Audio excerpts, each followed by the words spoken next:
Hello, hello, hello. It is Monday.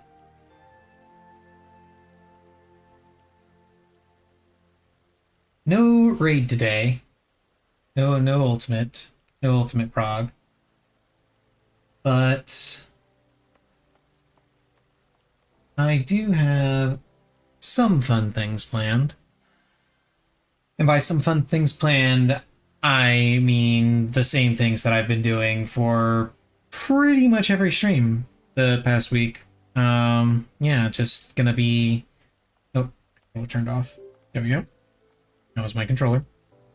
Nothing on your end. Um,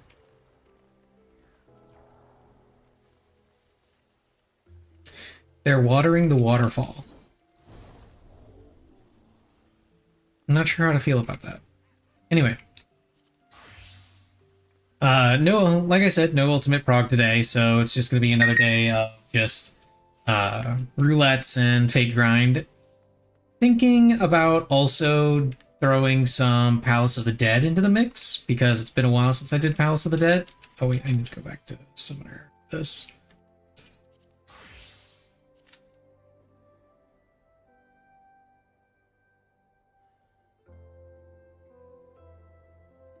And I've been meaning to go back to Palace of the Dead because I've got a run that I started with Pictomancer, but I haven't gone through all of it.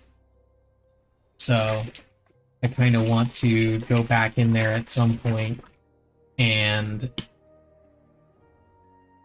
run through it and try to go for a floor 200 clear.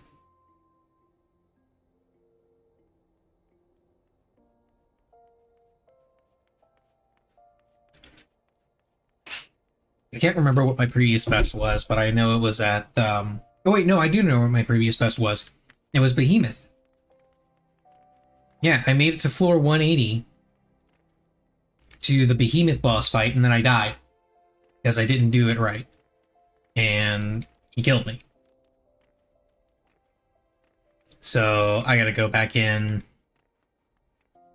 on Pictomancer because I started doing it on Pictomancer. Pictomancer is a lot of fun in Palace of the Dead.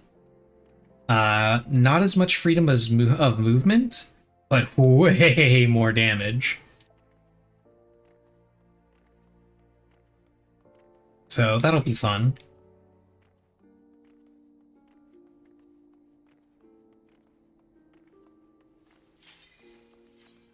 Somebody instantly left.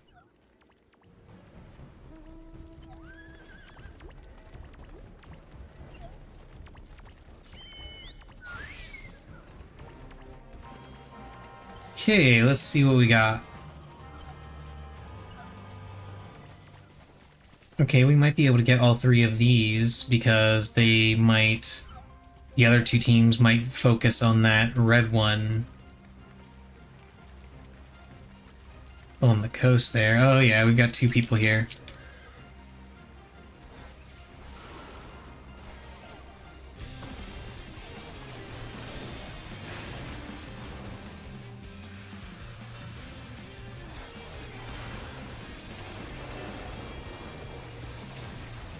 Yeah, that's right, you run the fuck away. This is our town, scrub.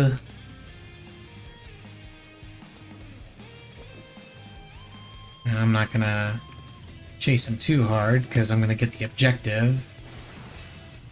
Now that I've got the objective, let's see if there's a fight going on. Oh, there is a fight going on, but it's not one that I want to be part of. There's a whole bunch of them over there. No, thank you.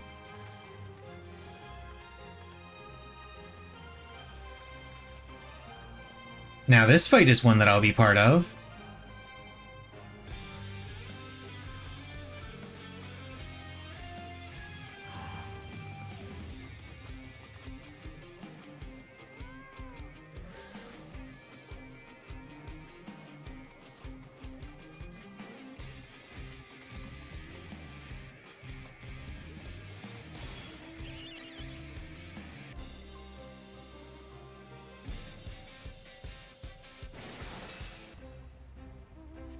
Okay.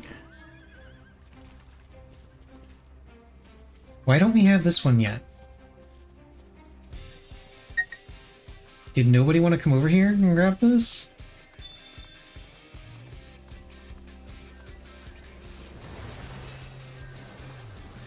Hello there. Enjoy the Mega Flare.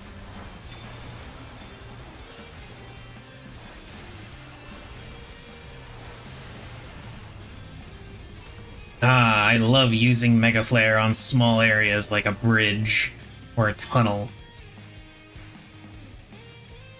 It gives me the happy chemical in my brain.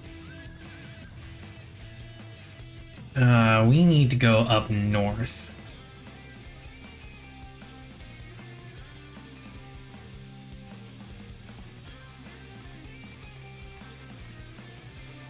I will attempt to hold this.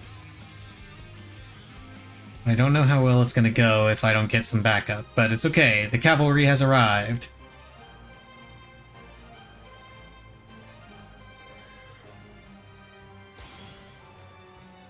And it would appear that Maelstrom is too busy fighting with the flames to worry about objectives.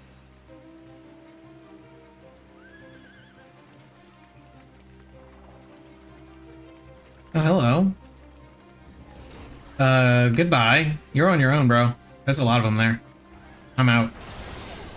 Crap. You're not gonna catch me, just give it up. Yeah, I'm already gone, dude. Yeah, we've got some people there. Let's get some people here. I'll go ahead and recover.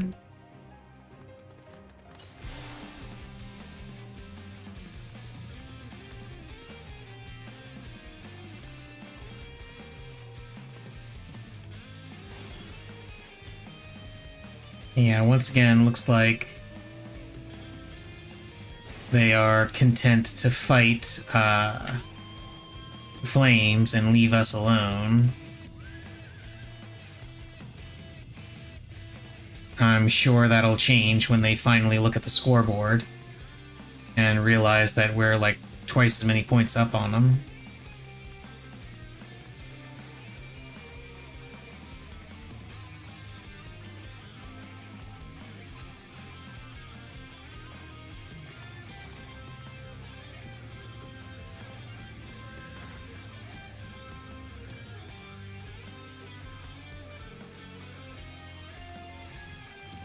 Should go and hold center, but we've already got people there. I want to grab this and then head into center.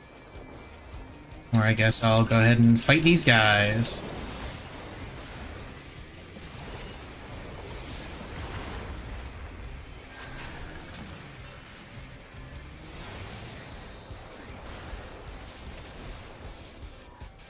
Where do you think you're going? You're going nowhere. You wanted to fight? Let's fight. Okay, good. We got that one up there. Got the one in mid, and we got the one that I was defending. Excellent. Excellent.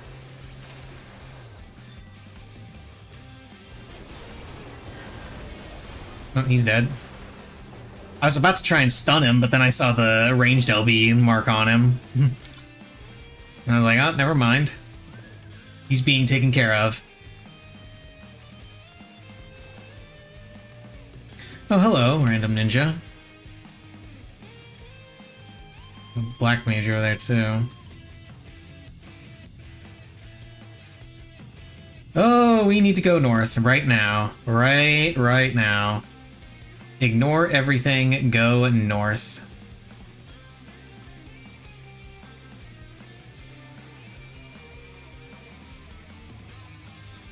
I've got LB ready to go to stop him in this choke point.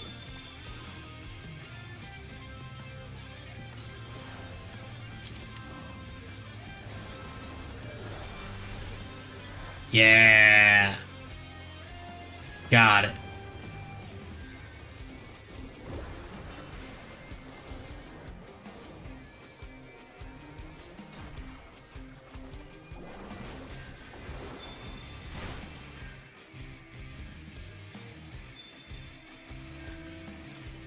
Now, we did have to give up those 2 points to the south, and now blue is trying to do something.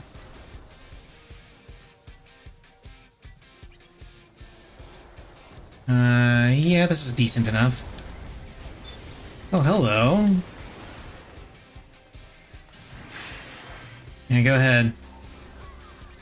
Yeah, that's what I fucking thought.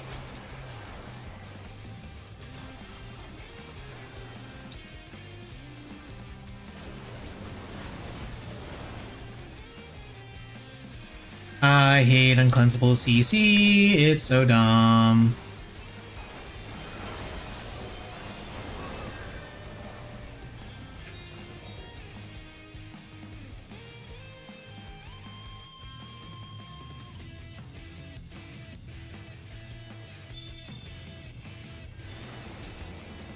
Oh, cool, we got that in the middle of all that shit. Nice.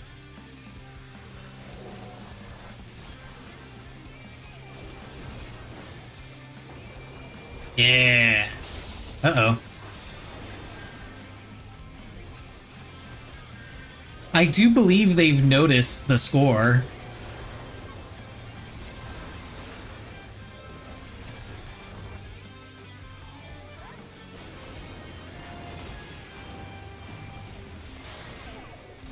Nah, I got slowed. Lame. Well, heavied is the correct term. But it amounts to the same thing. Bring it on, monk.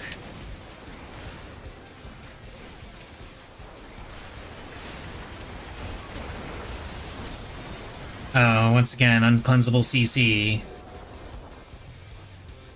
It's still so dumb.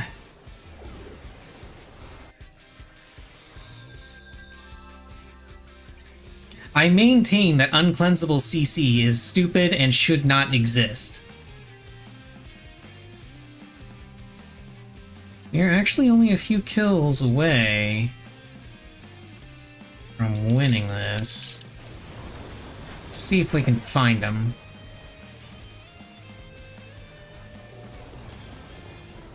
Like that. Excellent.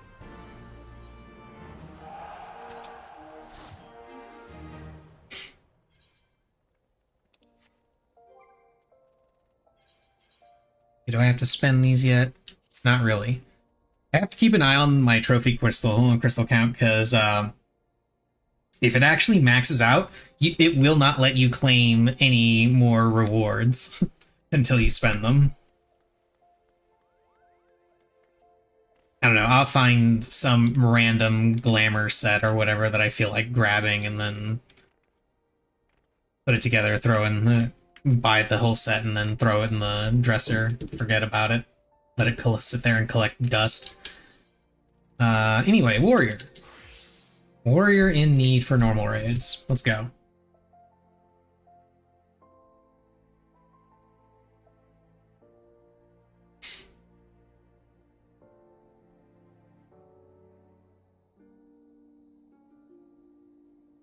So, oh, there was a interesting thing that I saw, like, right before stream. Sony apparently has once again stoked the fires of a Bloodborne remaster rumor mill, because they did some stupid 30th anniversary video for PlayStation Pro or whatever. And the very last, it showcased a bunch of games from across Sony's entire lifespan. It was a really cool video. But it ended with a shot from Bloodborne. And that, of course, has everyone hyped up, saying that there's going to be a Bloodborne remaster announcement tomorrow. I have been down that road too many times to give any serious thought to that.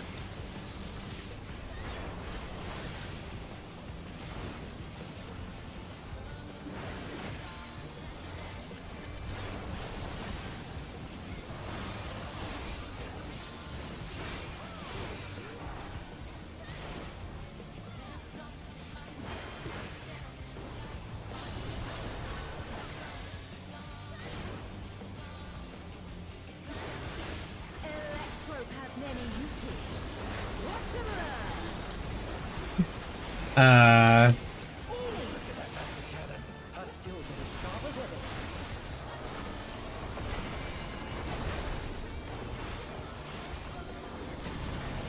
I saw a meme that had that voice line, Electro has many uses, and it was Rolf from Ed, Ed and Eddy, and it was replaced with Electro has many uses, Ed boy. I can't, so now I can't hear that line without seeing that meme.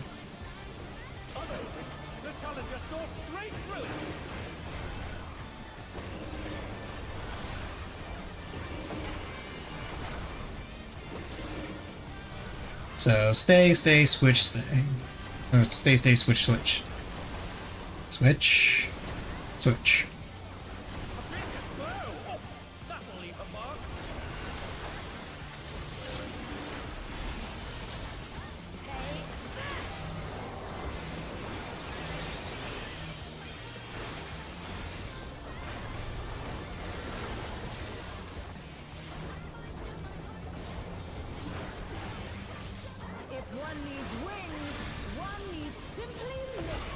I really hope that these wings right here are actually the capstone mount for this expansion. You know, the mount that we'll get for getting all of the other primal mounts. I really want it to be these wings.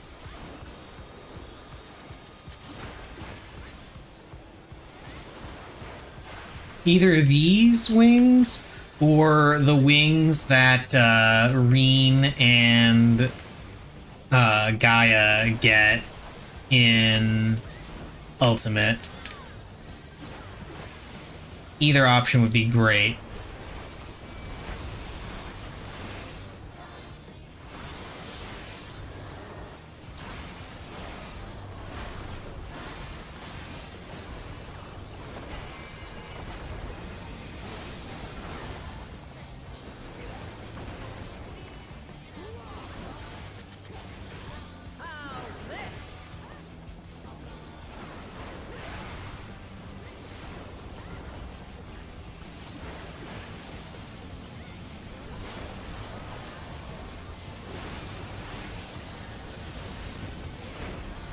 Oh, that was easy.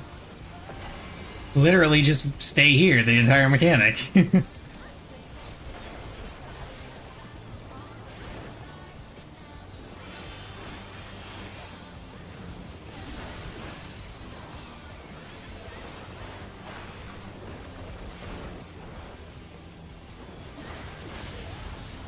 Hopefully the song drops and I win it. Because I don't have this song. I have the one from Savage, but the one from Savage is different. The one from Savage is the Phase 2 music. The Phase 1 music only comes from here.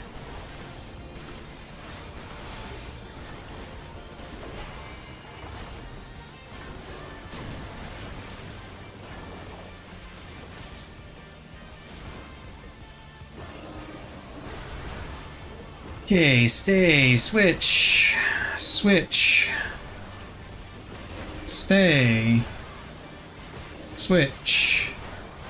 Okay, so stay, switch, switch, stay, switch.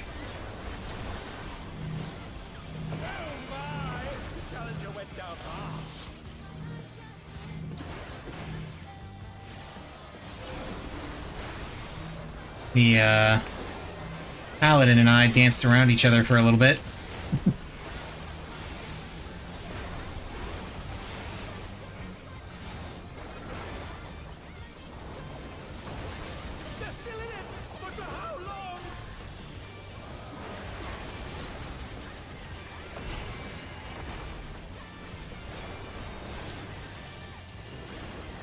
Okay, now we get...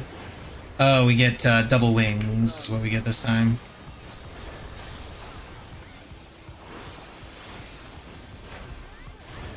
Damn it. Oh well.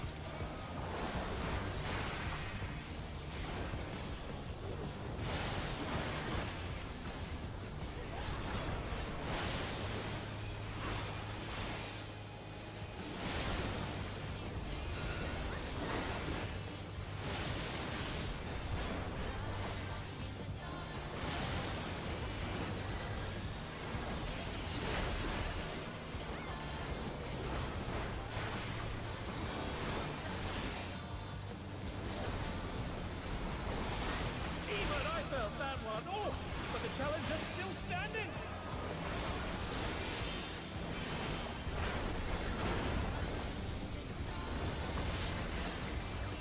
Okay, now we should be getting into Enrage.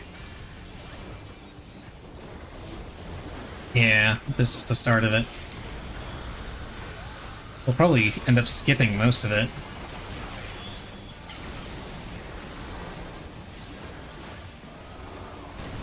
Oh, rip. Yeah, there it is. Because we're just better than you.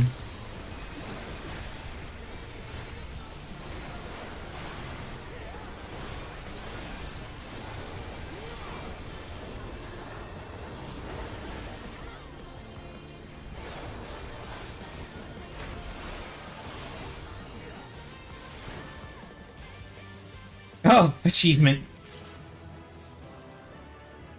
The song didn't drop. Oh well. I did not realize that I didn't have that achievement for normal mode. Then again, I guess I shouldn't be surprised. I almost never do normal mode after week 1. Unless I'm specifically going for the tome weapon early. And even then, I only really do it for the weapon, and that's it. Any other time I go in there, it's because I got it in a roulette or because I'm helping out a friend.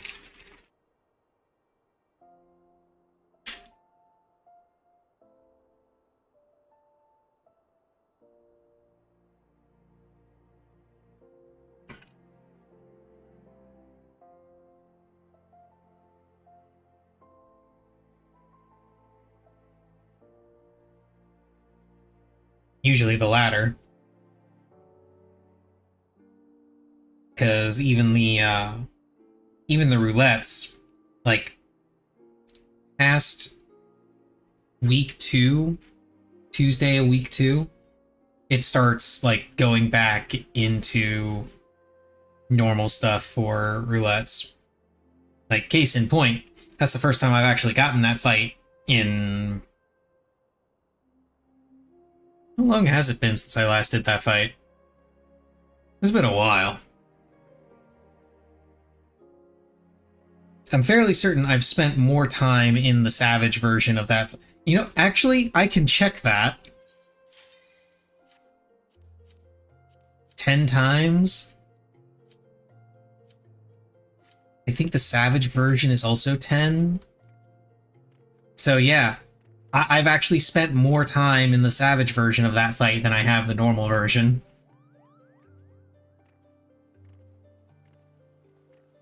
Because the Savage mode has that same achievement, where you get achievements for clearing it 10 times, and I got that achievement forever ago.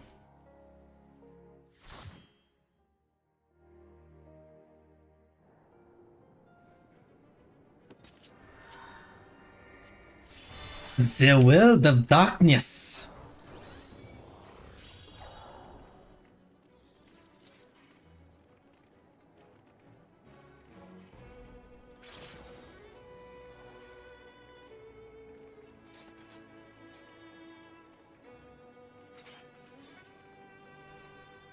Not gonna lie, every time I do since playing through the Pixel remaster of FF3, every time I get one of the Crystal Tower raids, it kind of makes me want to go back and replay FF3. Not even because I particularly like the gameplay or the story, but because I love the music in that game. The music in that game is amazing.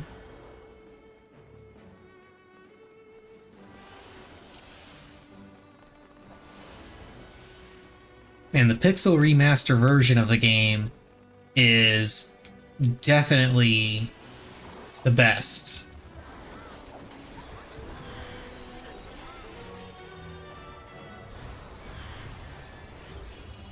Because it mostly fixes the job system and its gripes. Let me run away from the... Okay, they did. They actually silenced them. Good. Yeah, it mostly irons out the kinks with the job system in that version of the game.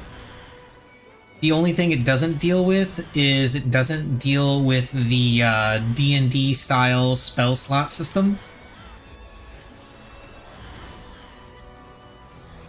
They kept that in, which kind of sucked. Wasn't a fan of that. Like, anytime I see a D&D style magic system like that, which it only exists in 1 and 3, it doesn't exist anywhere else. As far as I'm aware, at least. Because FF2 had magic point, had MP, and I believe, yeah, FF4 and onwards all had MP. But the only thing that does, seeing a system like that, is make me not want to use casters. Which really sucks because I like having casters in my group.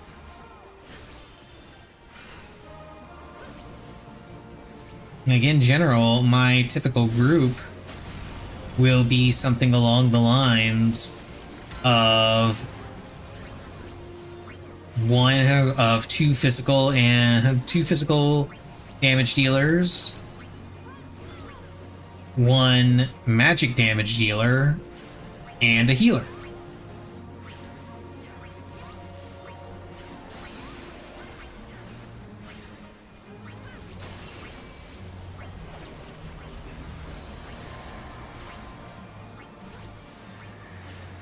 I have to remember to stay turned around for that one because that version of the look away mechanic.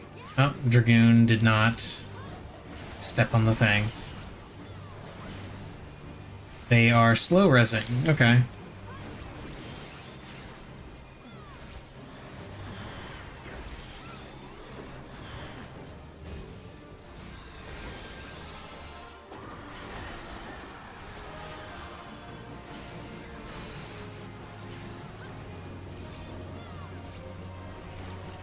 And that's ultimately what I did when I played through, no,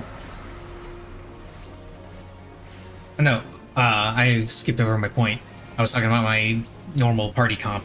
That's my usual party comp, is 2 physical damage dealers, a magical damage dealer, and a healer. That's my typical party setup. And with that game, because of the spell slot system, I didn't want to do that party setup. I wanted to just have a bunch of physical damage dealers because I didn't want to deal with the spell slot system.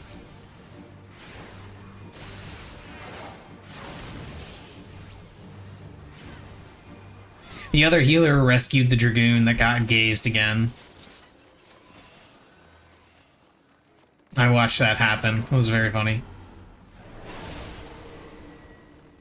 And I believe what I did, how I ended up beating FF3 was I actually had everybody on Master, which was the upgraded monk, and just had them use focus and beat the crap out of everybody. That's it. That's all I had to do.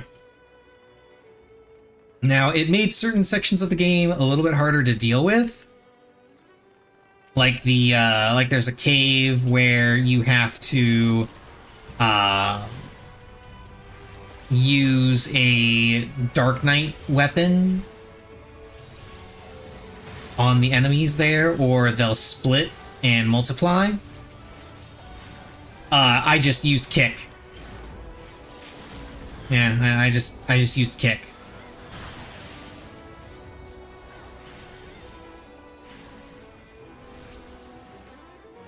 I had 4 masters using kick.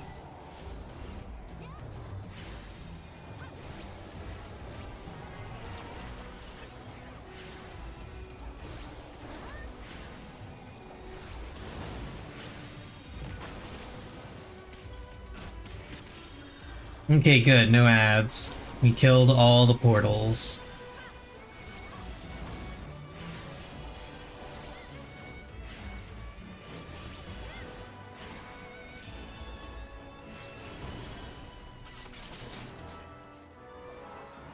Now, one thing that Final Fantasy III really screwed up with the job system, and something that I didn't immediately realize, was that when you level, your stat growths are reflected in your HP growth, I should say. Your stats themselves are reflected in the job that you play for whatever level you are. But your HP is something that actually grows depending on the level of the job that you are playing when you level up. And when I initially did a bunch of level grinding, I just had everybody on master that was at a really low job level. So when they leveled up, they didn't really get much in the way of HP. I didn't get there in time, but I dropped the Sacred Soil, so it's fine.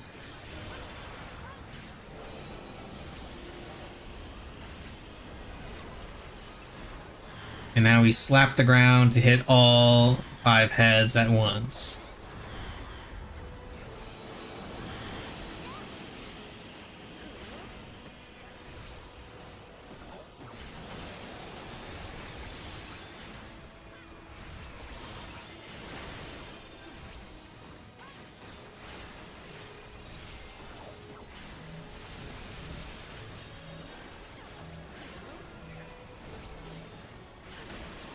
And because I level grinded like that, I ended up with very, very low HP. So while I was able to beat everybody up, I was also very, very fragile. So I very often just died before I could... Like, I basically turned every single fight into a DPS race. And it worked right up until I got to the Cloud of Darkness. Because the Cloud of Darkness hits everyone all the time unless it uses its physical attack, which heals it. Yeah, I figured that'd hit me. I saw that guy wasn't going away too far, so... Oh well.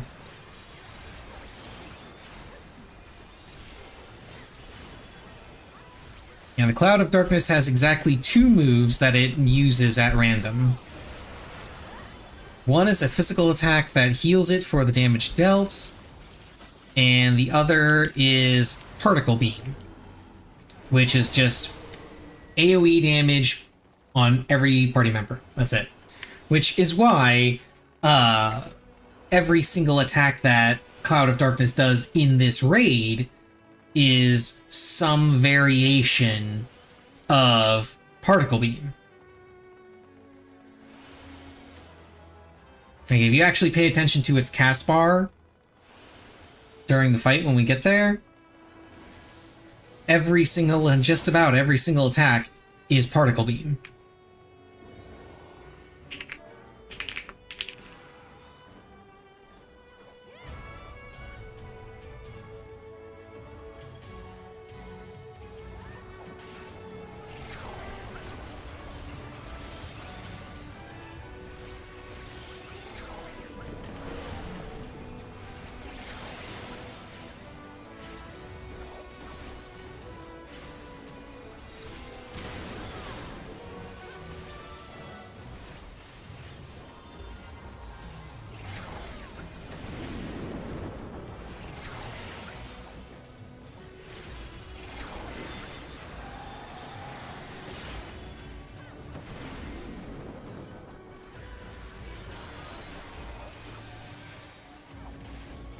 Okay, that person's being targeted with the suck. Let's not get hit by the suck.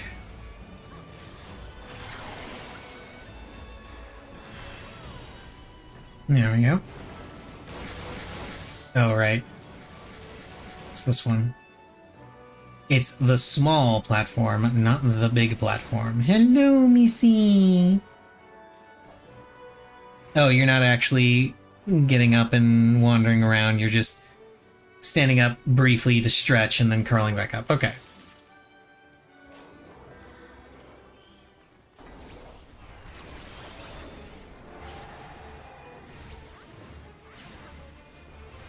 And this person does not know how to tank Cerberus. Or alternatively, just doesn't care about tail blow.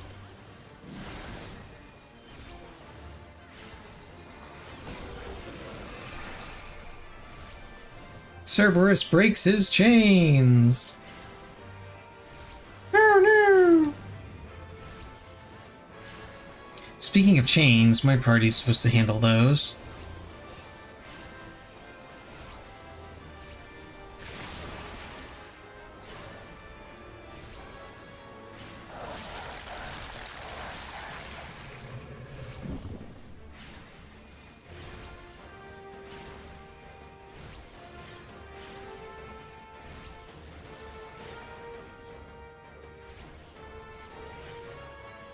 Get over here. I'm trying to heal you, you bastard.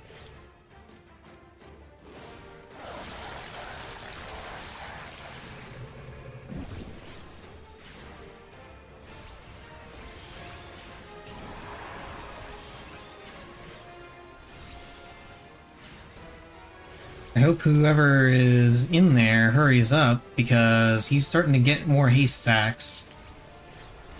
Uh-oh. Why would you target me? I'm way the hell over here minding my own business. You jerk.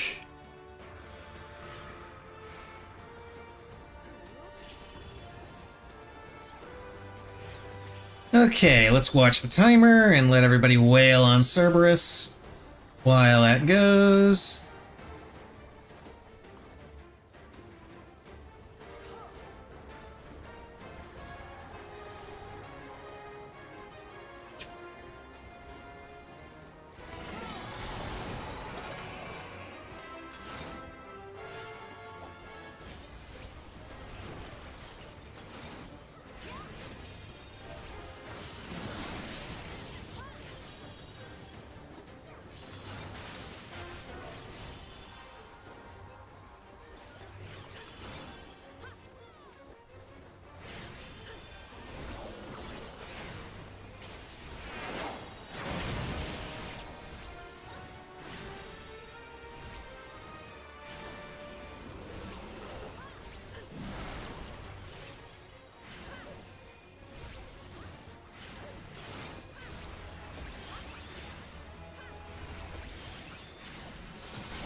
Yeah, see, here we go. Faint particle beam.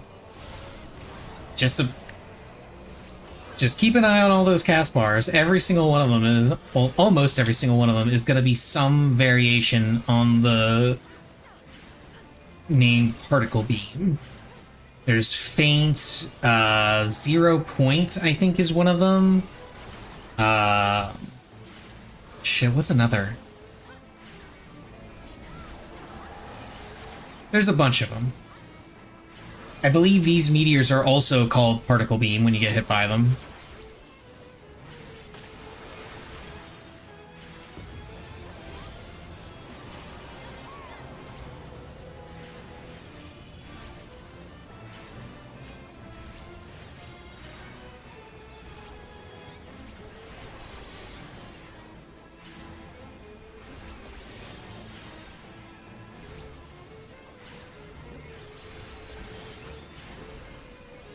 I don't know, let's find out.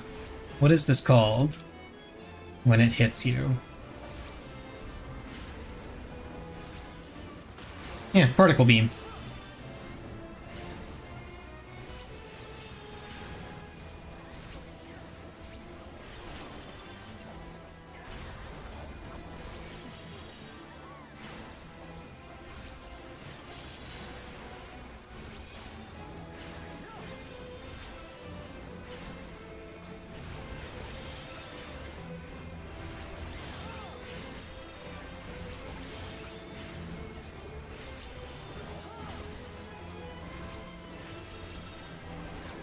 I believe this attack is not Particle Beam. Yeah, this one is Flood of Darkness. Yeah, we're not quite gonna be able to skip thing. And these things cast Particle Beam.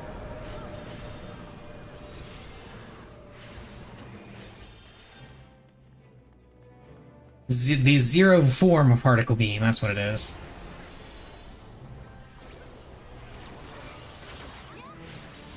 There we go.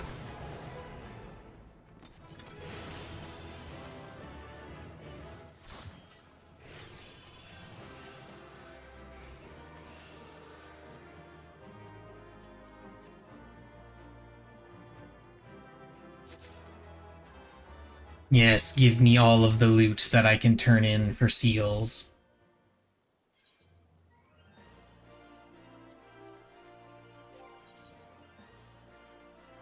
And back to Warrior. MSQ, wow, instant Q, okay. That's rare on MSQ roulette, even if you do Q as in need bonus.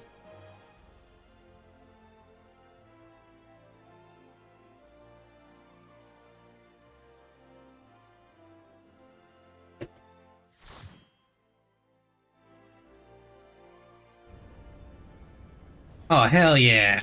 Let's go. Got the easy one. Oh, wait, that reminds me. Okay, yeah, I did spend my tomes.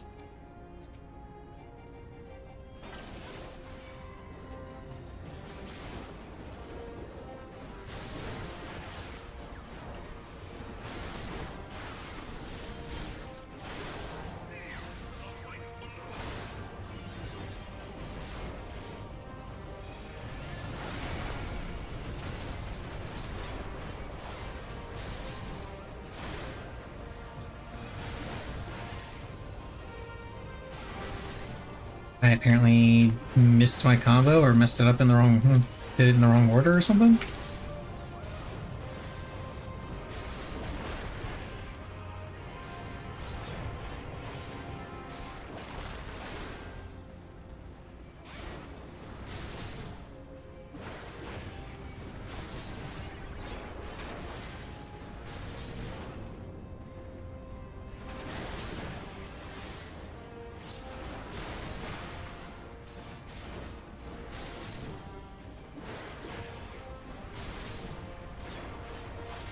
And now I just... well, DPS is a little bit low because we're getting another ground slam. Or Geo Crush is the name of it. Why are you targeting me with that Titan? Go away. There we go.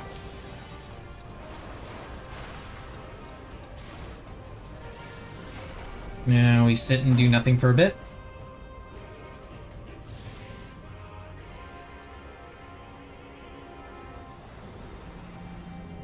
Missy got a little freaked out earlier because of the green screen. It was very weird. She had never been freaked out by the green screen before, yet for whatever reason, today, she was freaked out by the green screen.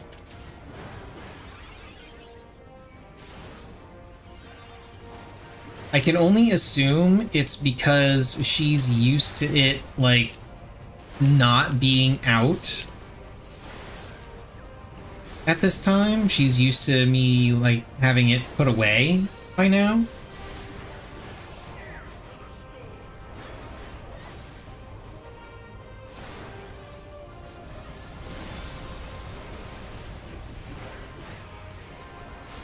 Oh, I need to pull you into the middle here real quick. Damn it. Come on.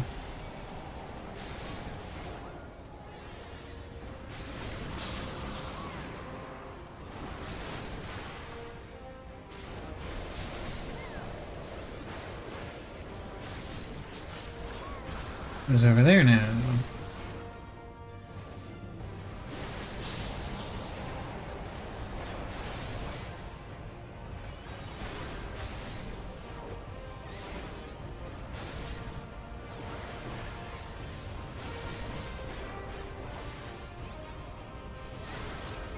Wow. Damage must be super low.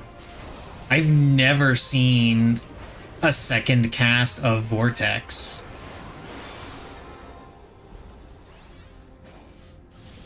Like, ever. I don't think I've ever seen a second cast of that. Which is shocking that our DPS is low because we have a Pictomancer.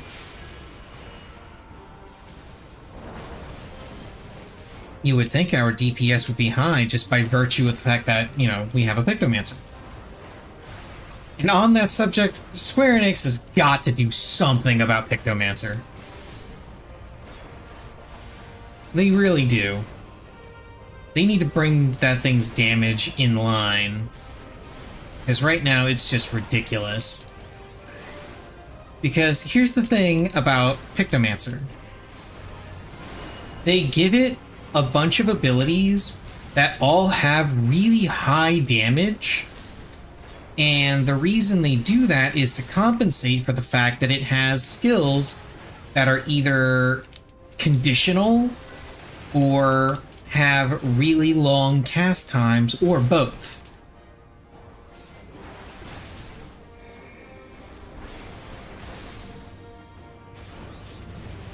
And so when you're in a fight where there's a lot of movement, or in a fight where there's not a lot of downtime, Pictomancer evens out a little bit. But in a fight where there's a lot of downtime, like, say, I don't know, Ultimate,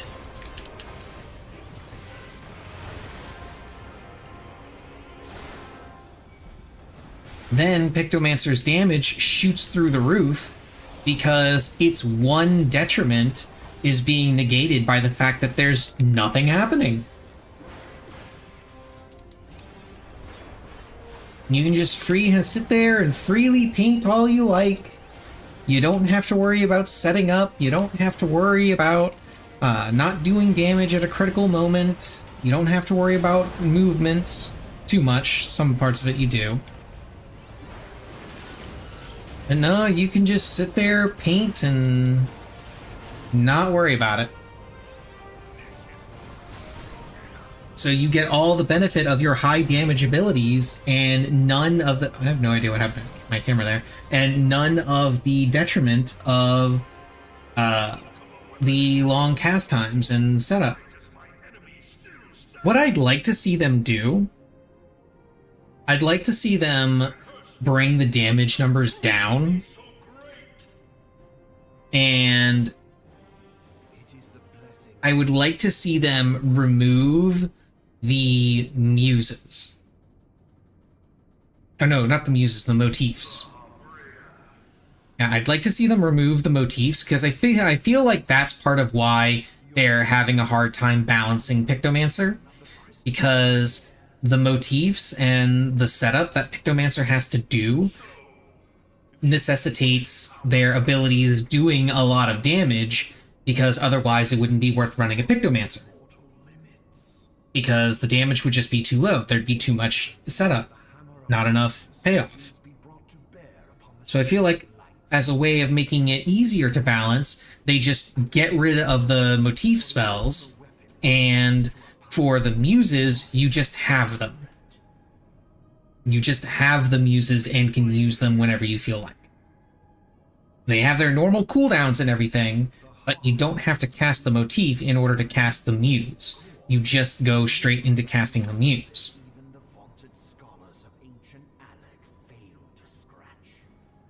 And I feel like that would make the class a little bit easier for them to balance, because now they're no longer thinking to themselves, oh, we have to make sure that this thing has enough damage to make up for the fact that there's so much downtime in its rotation.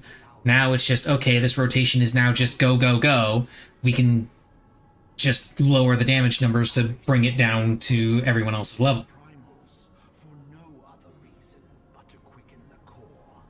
And by the way, the level that it needs to be at is definitely slightly below Black Mage. And the reason I say slightly below Black Mage is simply because of Tempura Grassa. It's got a AoE, it's got a massive party shield that it can give to people. And it's got way more mobility in general as well. So it's already easier to play than Black Mage. Getting rid of the motifs would make it even easier. So its damage needs to be brought down to below Black Mage.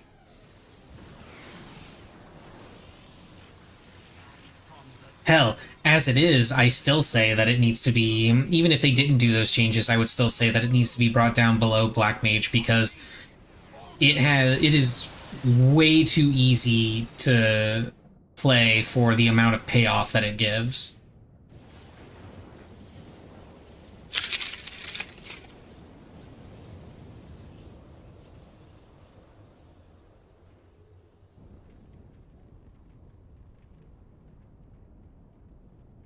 And honestly, I feel like they will do some of those changes, but they won't do them until 8.0. Because that's when they said they were going to be working on job identity. I feel like they are going to do some changes to Picto, but the changes for now are just going to be strictly it's just strictly numbers, while any major changes to its rotation or its playstyle will wait until after 8.0 releases, when they want to work on job identity and making classes feel unique. And that's one thing that kind of annoys me that people complain about with this game is the jobsdom, saying that the jobs are all homogenized and they don't feel unique. Every time I hear that argument, every single time, it's one of two arguments that gets this reaction out of me. I'll explain the other argument in a minute, but it's one of two arguments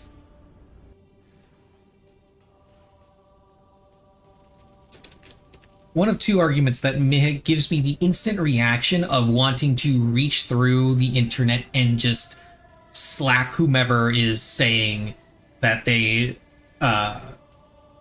is complaining about job homogenization and the classes aren't unique anymore. Because I guarantee you that the people that complain about that absolutely guarantee that those people never played A Realm Reborn, and they never played Heaven's Ward.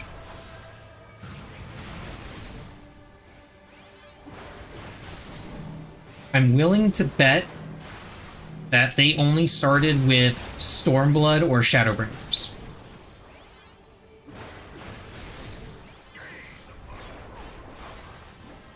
And the reason I say that is because in Heaven's Ward and A Realm Reborn, the jobs actually were unique.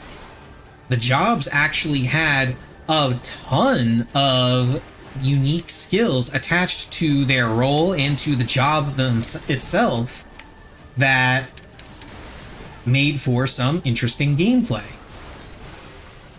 And you want to know what happened? There were jobs that people just didn't play. Not only that, but there were jobs that got excluded from parties because that job was bad. Because the things that made that job unique weren't good enough to warrant taking it into raid.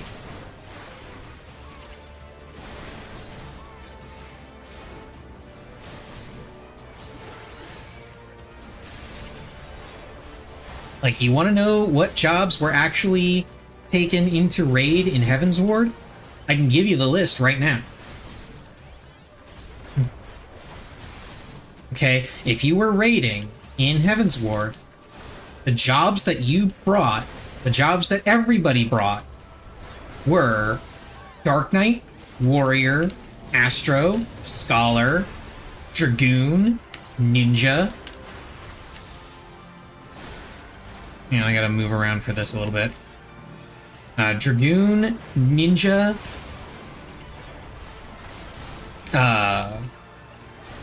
and then depending on which patch it was, because there were a lot of changes to the patches, you either brought a bard and a caster, or you went double ranged with bard and machinist.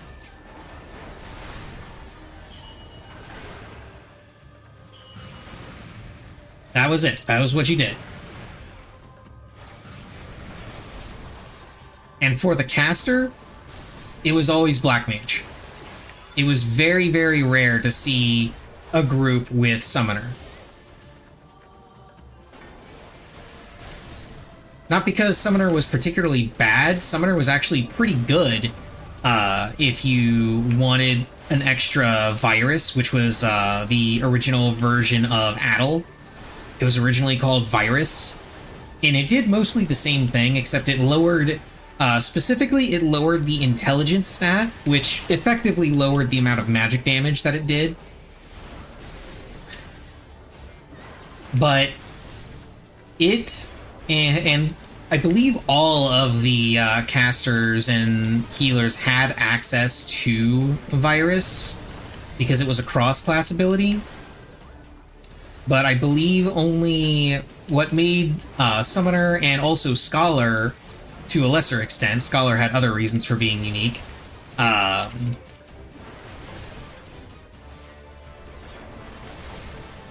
what made Summoner really good was the fact that it had the Super Virus trait, which lowered intelligence, but it also lowered strength, I think.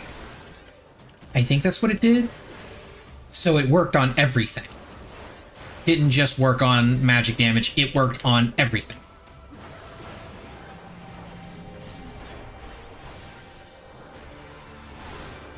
So if you wanted the extra super virus, then you brought along a summoner.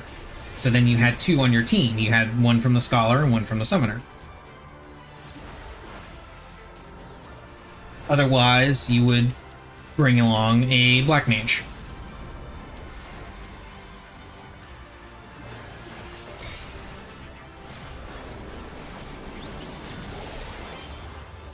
And if you were bringing along a caster, you always brought along a bard, because the bard used to have a song ability called bard songs worked very differently back then as well. What is now called Mage's Ballad was originally called Foe Requiem. Yeah, Foe's Requiem. And it increased the amount of magic damage that enemies would take. So if you were running a caster, you were running a bard for Foe's Requiem. Now, the reason why I say which patch you were playing matters is because there was a point where Machinist got a bunch of extra buffs because it was underperforming. The story behind that is really funny, too. As I recall, Yoshi P, people were complaining that Machinist was terrible and it needed buffs and needed or a rework of some kind. And the devs, Yoshi P in particular, were like, no, it's fine, you just need to play better.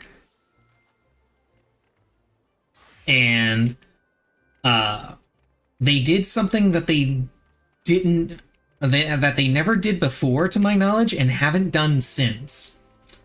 They actually gave an example of how you were supposed to do the rotation on Machinist. Yeah, they actually gave an example of it. And so they said that this is how you should play it, and if you do this, your damage will be fine. Well, people tested it and come to find out the rotation that they came up with, that was more how they considered what they considered to be the correct way to play Machinist, was actually significantly weaker than the rotations that the community had come up with when they were saying it was too weak and needed buffs. So that was a really funny moment.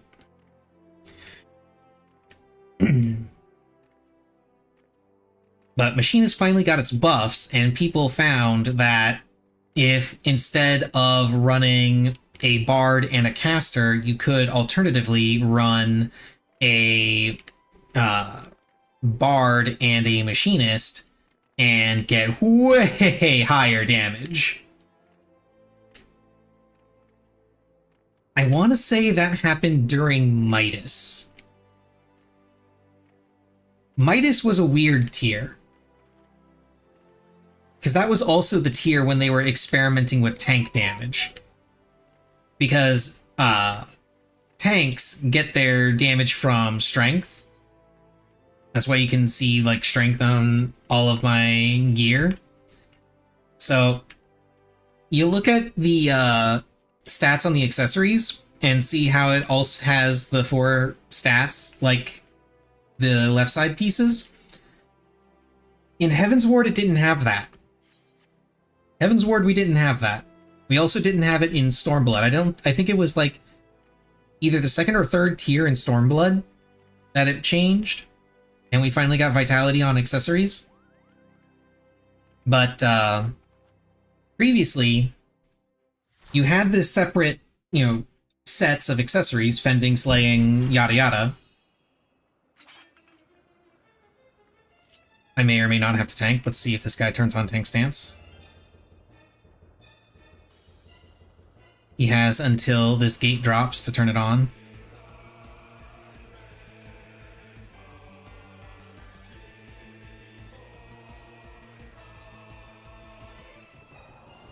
Okay, he turned it on. Okay, so anyway, as I was saying, you had the different sets of tank accessories: fending, slaying, maiming, or no, not maiming, fending, slaying, aiming, healing, and casting. The fending ones had vitality on them, and they were intended for tanks. Tanks didn't use them. Tanks instead used the slaying accessories, or the extra strength that it gave them, so that they could do more damage. Square Enix was not a fan of tanks doing this.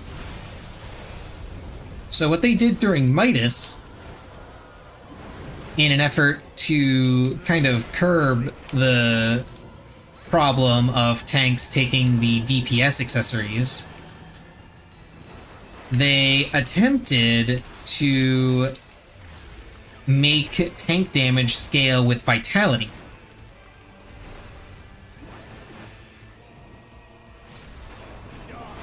And while it worked, and tanks were now happily taking the vitality accessories, the problem came from the fact that you could get damage from both strength and vitality. So tank damage fucking skyrocketed. It was wild. There were tanks that were doing more damage than DPS. Got ads, I'll wait, I'll hold off on the explanation.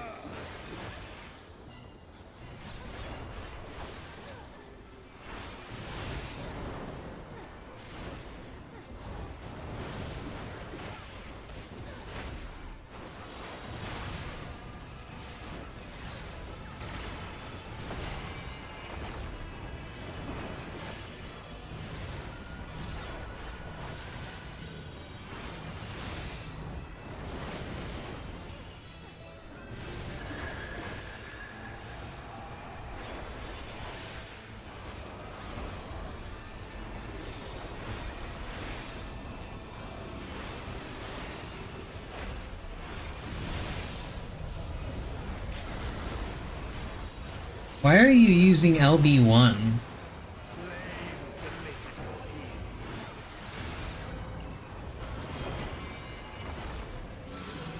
It's a little weird.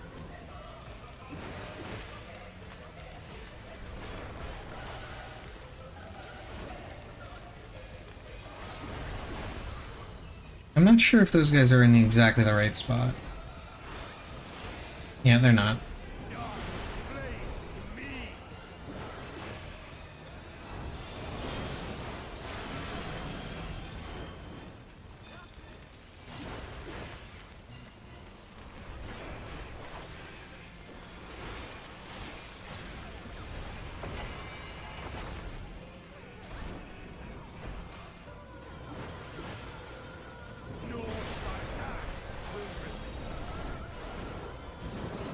Now I want to hold on to this 2-minute. I believe I need to use my tank stance here because I need to hold on to one of these because it does a tank buster.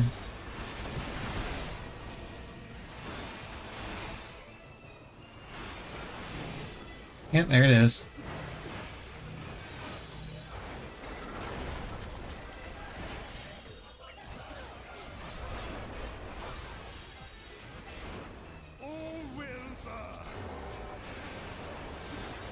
Yeah, let's go ahead and turn that off.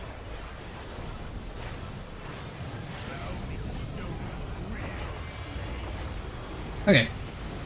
Now where was I in that explanation? Oh yeah, tanks were dealing ridiculous amounts of damage because the damage was no longer only scaling with strength, it was now scaling with both strength and vitality.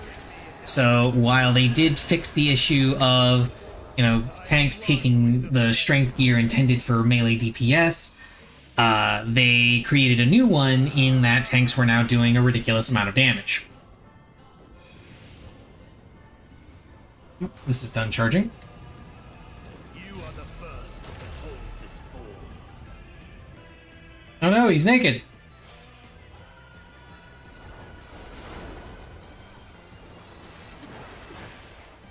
The flames rise higher.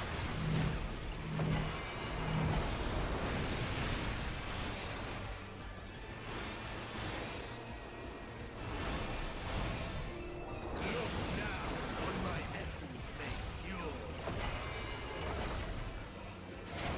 Destruction incarnate. Forgot how fast that goes out.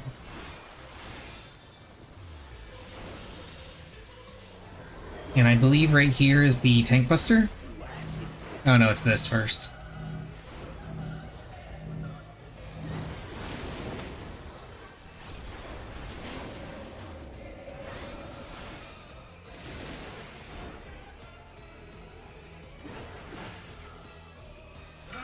There's the tank buster.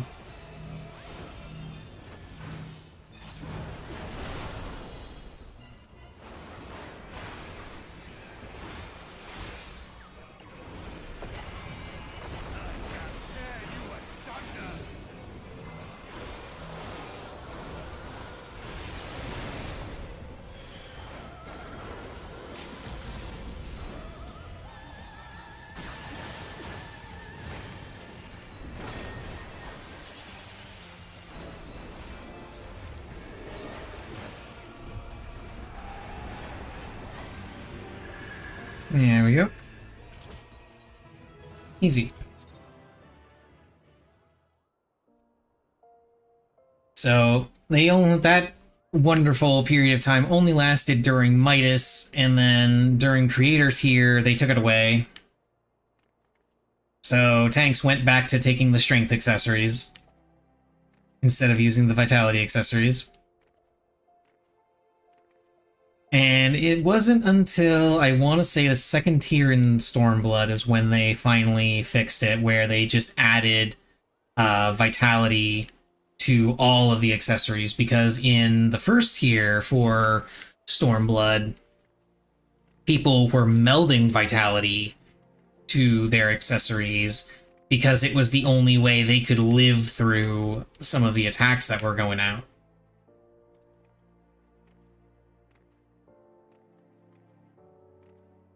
So for the second tier, they added vitality to the accessories, and they've been like this ever since. But originally, it only had the accessories only had 3 stats: main stat for whatever class it was supposed to be for, and then the 2 random ones for between crit, direct hit, and all that. Well, not direct hit. Direct hit didn't exist then. Back then it was back then it was well, back during Heaven's Ward, it was accuracy. Stormblood, they changed that to direct hit. Yeah, let's see what we get in the leveling roulette. This was tank and need, right? Yeah. These are all tank and need.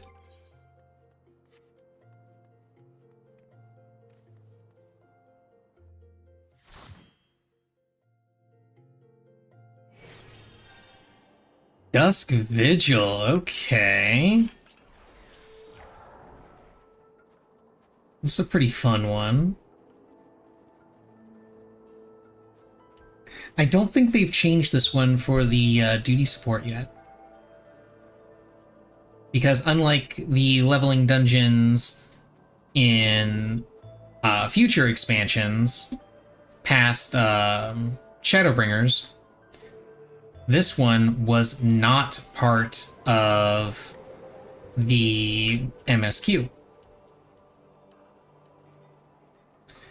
Yeah, bear that in mind. They used to have dungeons that leveling dungeons that were just not part of the main story. This one came from a side quest.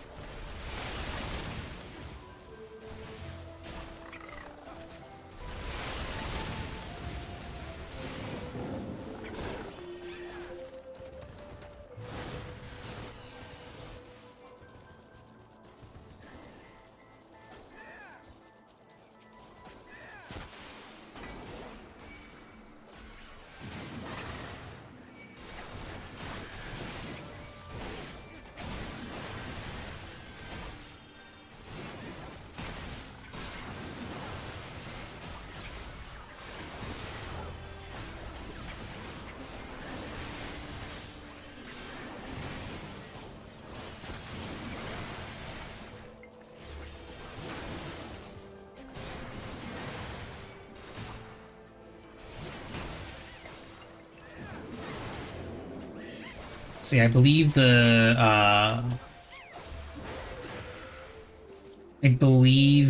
leveling dungeon in Stormblood that was part of a side quest was Shisui. You didn't actually have to do Shisui in the MSQ, it was just a side quest. And then you didn't have to actually do this one. It was also just a side quest.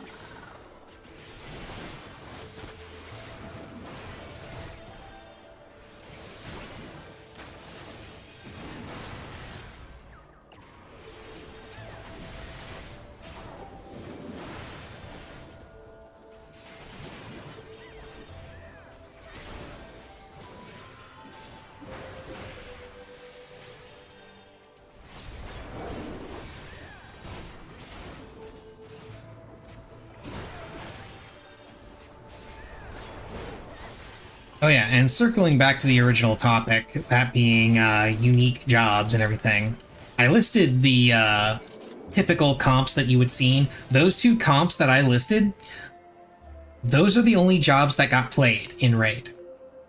The only time anything outside of that list got played is if you were really, really good at it.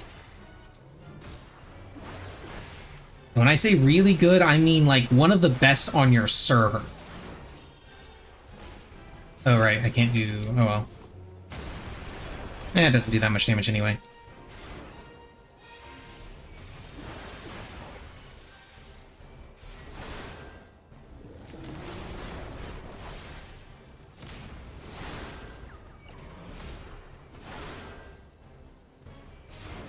So, Monk was never taken into Raid.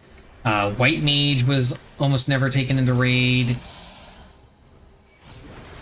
Black Mage and Summoner were kind of interchangeable, Most people would prefer Summoner unless you were really good at Black Mage, because Black Mage was notoriously hard to play, and there were some fights that were really bad on Black Mage.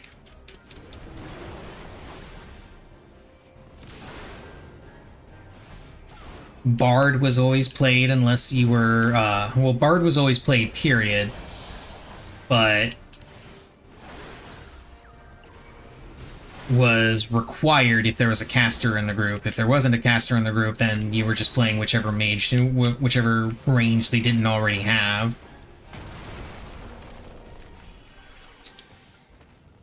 Paladin was never taken into raid.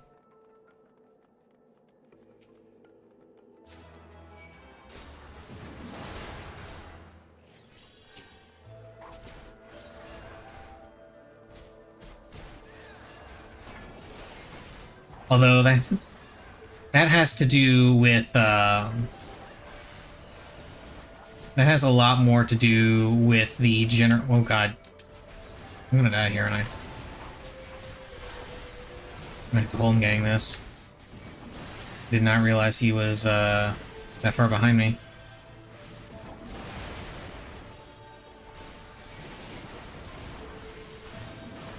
I was gonna go straight to the wall, but he wasn't keeping up with me, I guess, so...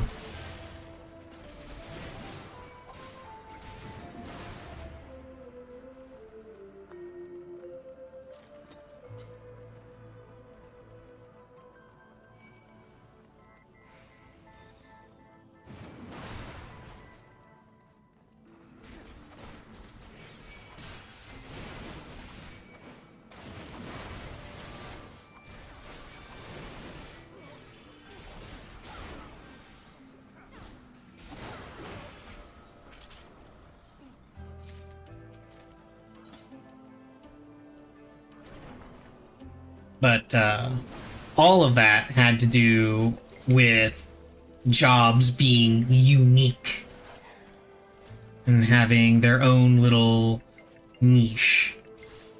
Like, yeah, it was cool. It was also kind of shitty because there were a lot of jobs that people just refused to take into raid.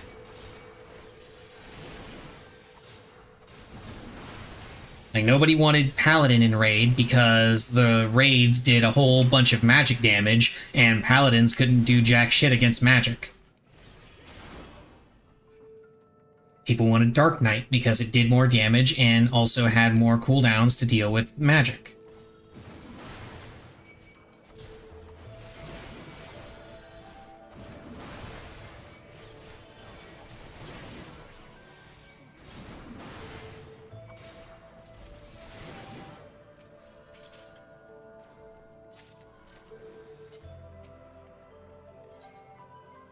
People didn't want Monk because it didn't give a party buff to everyone that people could use. It only gave buffs to itself.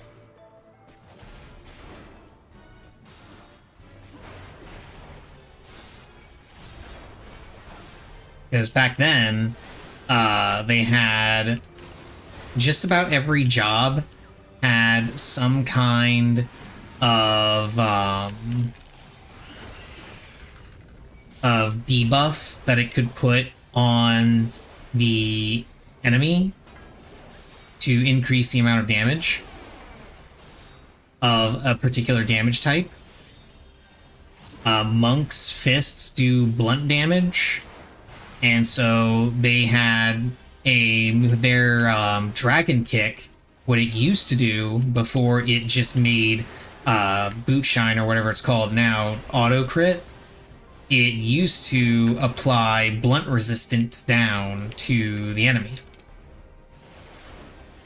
Dragoons had a move called Heavy Thrust. I don't know if they still have it, but I know they used to. And that was... the purpose of that one was to apply piercing resistance down, and piercing resistance down is why you always brought a Dragoon whenever you had a Fizz ranged, because they gave the piercing resistance down and the Fizz range did piercing damage.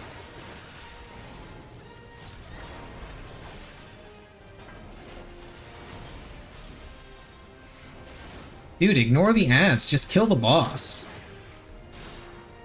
Like, you're over there dicking around with the ads, and we're over and the boss is dead. The boss would have been dead so much sooner. Anyway.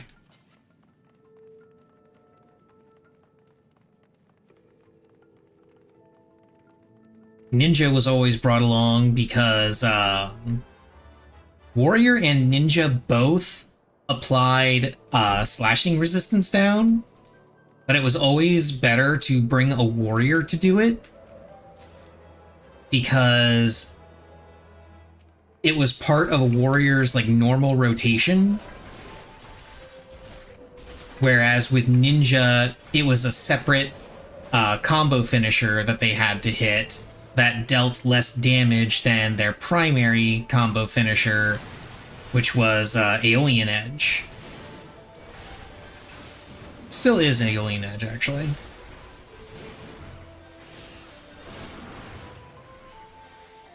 So, okay. Here we go. Pump them up a little bit.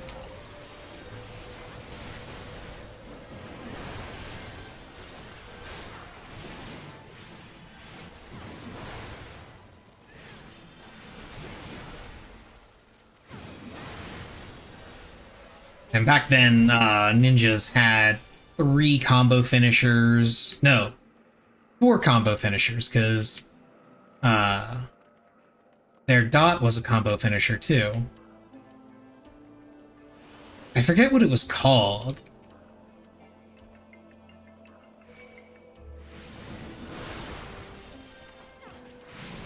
Yeah, I forget the name of it, but I remember the animation for it, and I remember that it was a dot that was part of your combo finishers, because you had 4 different combo finishers. There was the dot, Alien Edge, Armor Crush, and the slashing resist down move.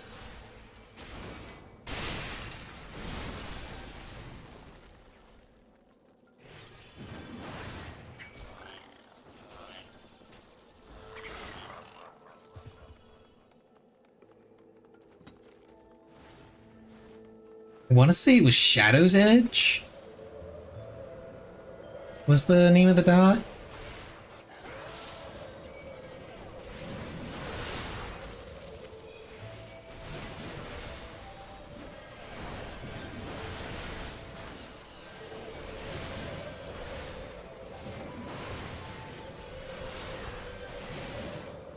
Yeah, because you had like Shadow's Edge, Alien Edge, and Blade's Edge, I think, was the name of the combo finisher that gave you the slashing resistance down on enemies. I don't know. It's been way too long. Way too long.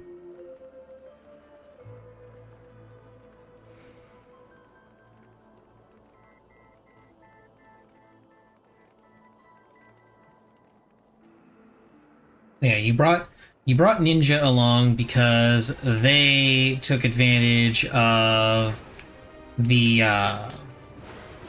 slashing resistance down from fully resistance on there too. Okay.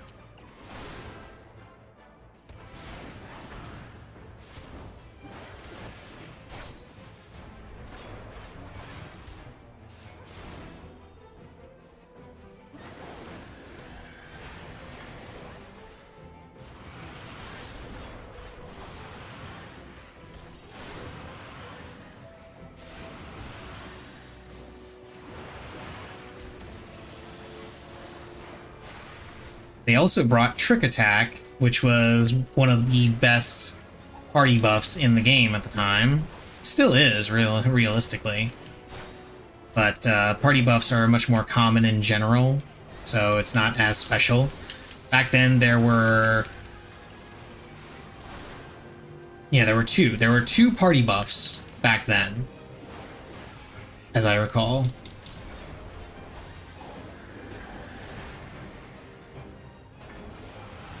There was Trick Attack, and there was Battle Litany on Dragoon, which consequently is another reason why you brought Dragoon. And the ones that didn't have party buffs, guess what? They got ignored. Like, a lot of stuff got ignored because it didn't have something that the other jobs had. So yeah, you want to know why we have job homogenization now? Because people ignored jobs when we didn't have homogenization. That's why.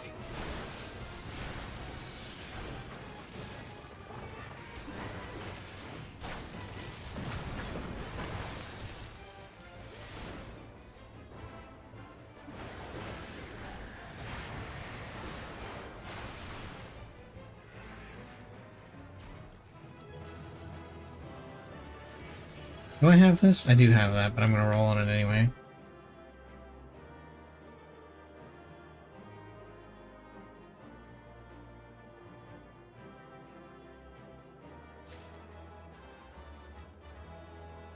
No, I didn't get it. Oh well.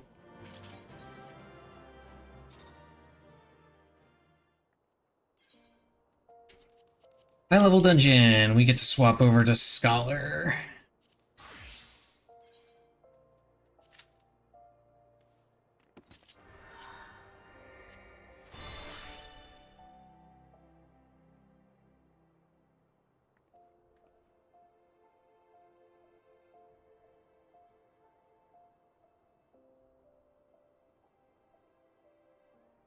So, all of this is to say, I don't really have high hopes for them regarding the promised reworks in 8.0 that are going to focus on job identity. Simply because when we had it, the last time we had it, Square Enix was awful at it.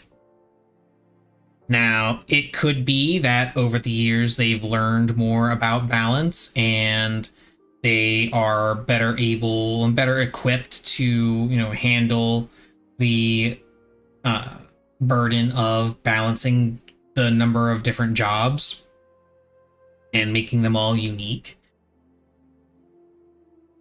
I don't have high hopes for that, though, because number one, there are way more jobs now in the game than there were back then.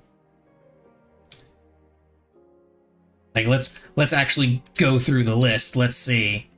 Oh wait, no, this is better. Okay. Gunbreaker didn't exist then.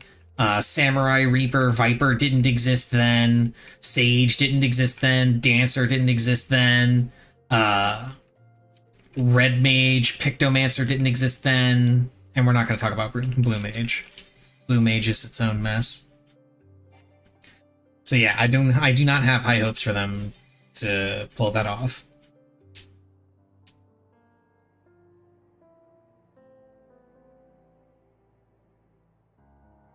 The other argument, by the way, I mentioned that I was going to go through both the arguments that make me have this really angry reaction and want to reach through the internet to smack somebody every time I hear it. The other argument that keeps popping up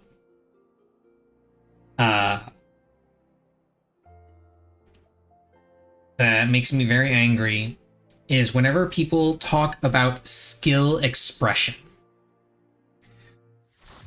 First off, what the hell even is skill expression? What does that mean? What are you talking about?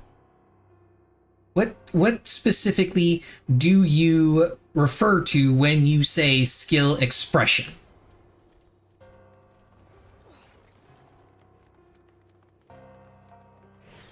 It feels like a word that people got from someone that actually knew what they were talking about, and they just repeat it, even though they have absolutely no idea what it means. That's what it feels like. That's the image that I get in my head every time I hear somebody complain about skill expression. But in general, this refers to any time people complain when something in a job's rotation is made easier.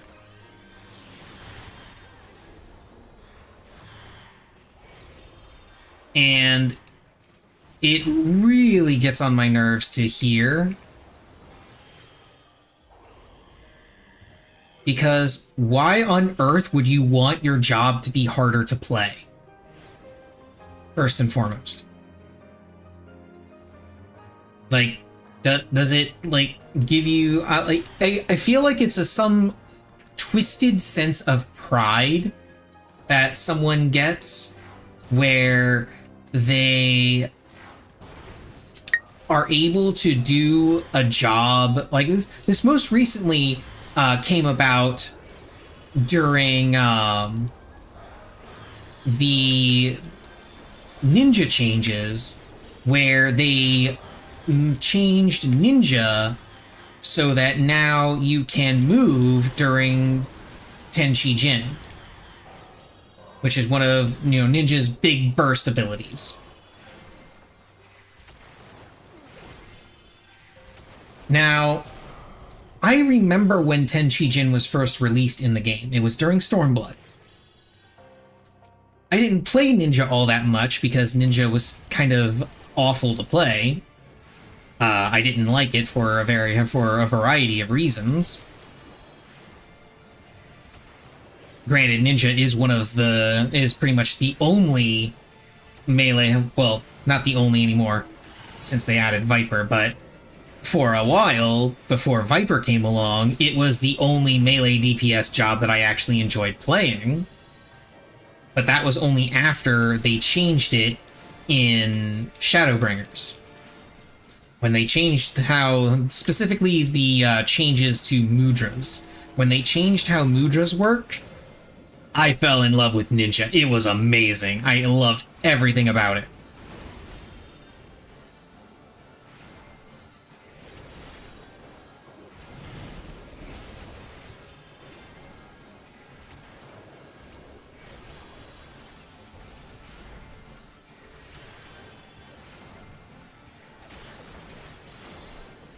But prior to the changes in Mudras, for those that don't know, right now Mudras are what I call a half GCD ability, where they are on the GCD, but they are super quick.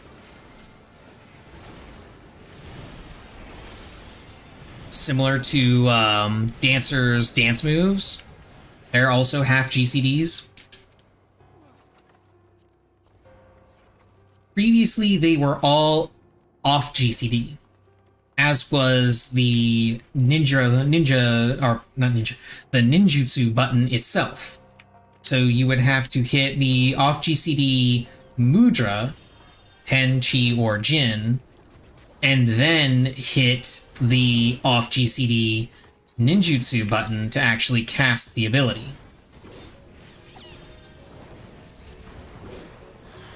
Effectively, what this meant was that you only ever used one specific ninjutsu anytime you played ninja, outside of Trick Attack.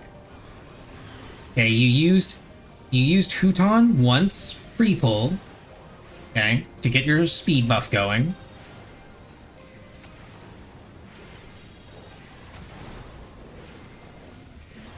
Ideally, you would never have to cast it again. You would just keep refreshing it with Armor Crush.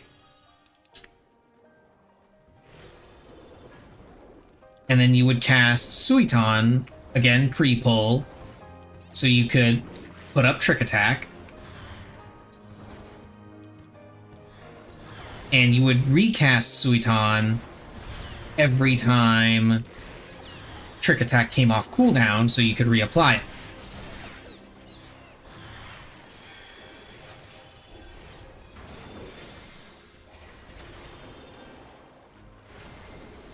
I got ads, I'm gonna wait for the rest of this explanation.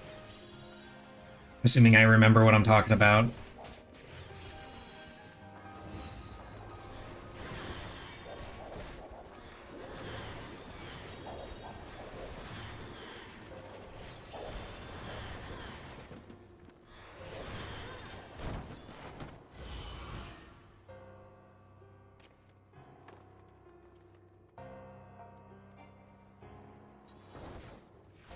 I still say it's kind of a missed opportunity that they never called this guy Living Flame instead of Liquid Flame.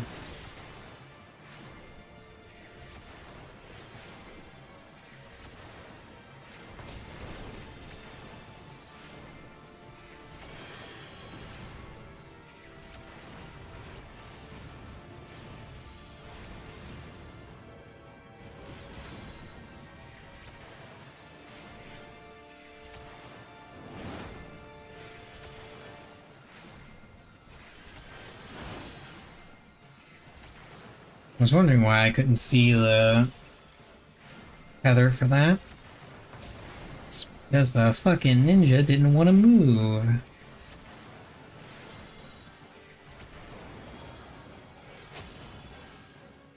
Okay, we're back. So we're talking about ninja mudras and how you only ever wanted to use one 90% of the time. You used Huton at the start. You used Suiton whenever Trick Attack was off cooldown. Every other time you used ninjutsu, every other time, you always used Fuma Shuriken. That was it. That was the only one you used. You didn't use Raiton, you didn't use Doton, unless you were doing like AoE pulls in dungeons, but I'm just more referring to like single target boss fights. Yeah, you didn't use Hyoton, none of that. You only used those 3 specific ones.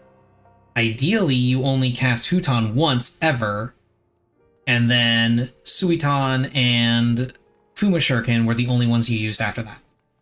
And Suiton was only used for Trick Attack. And I absolutely hated that about Ninja. And the reason you did that is because you had to keep your GCD rolling. That was the whole premise of this game, is to keep your GCD rolling as much as you possibly can. Because if your GCD is not rolling, you're not doing damage. Classic ABCs, always be casting.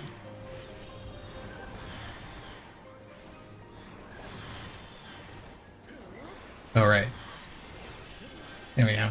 That's better. And because triple weaving isn't really a thing, but double weaving is, and since they were at the time all off OGCDs, the only one that you used was Fuma Shuriken, because that's the only one you could use without clipping your GCD. So you could keep your GCD rolling and keep doing damage. In Shadowbringers, they changed it so that it worked, the mudras worked the same way Dancer did. Once that happened, I actually gave Ninja a try and absolutely loved it, because now I was actually using all of my different mudras. They all had a purpose. Except Doton. Still don't use that in single targets. Never ever use a single target Doton. If somebody tells you that a single target Doton is a good idea, smack them. Call them an idiot and slap them.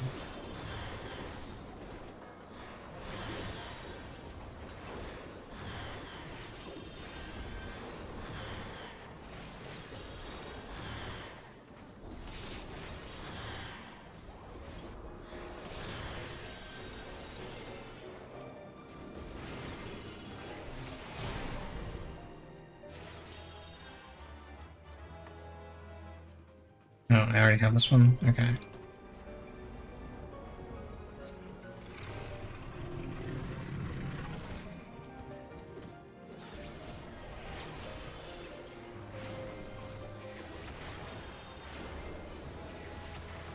And to circle back around to the original topic, which was the whole skill expression thing. With Ninja, they introduced Tenchi Jin back in Stormblood, and I remember one of the primary complaints about Ninja at the time being how awful it was to be in your to have your 2-minute window come up in the middle of a mechanic, because then you had to move, and if you moved, it canceled Tenchi Jin. Pulled you out of it. I remember hearing so many complaints about that. And I myself had complaints about that whenever I started playing Ninja, because I had to start dealing with Tenchi Jin when I started playing it. And I had to learn to deal with it. I hated it, but I learned to deal with it. And when they announced that they were going to be changing Tenchi Jin to not force you to stand still, that you could now move during it, I was happy. I was thrilled. Like, I am a casual Ninja player. I was absolutely thrilled that I would never have to be stuck in TCJ again. But apparently the ninja players in certain communities weren't happy about this change. They said they were dumbing the job down, they were making it too easy. First off, again, as I said, why would you not want your job to be easier? Why do you feel like your job being difficult to play somehow improves things?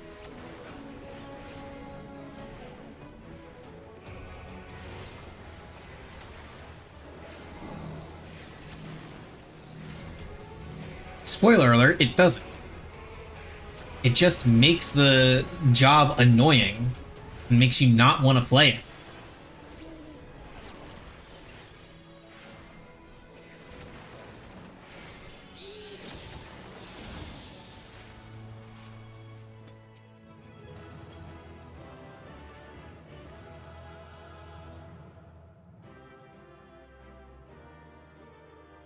And I feel like all of this is coming from that sense of just some bizarre sense of pride where people get it into their head that, you know, because they had to do something, had to learn something a certain way and had to deal with some crappy part of their job, everyone should have to deal with it. Or everyone should learn to deal with it. And if they don't learn to deal with it, well, then they're just not good enough. Like, do you not understand how shitty of a mindset that is to have?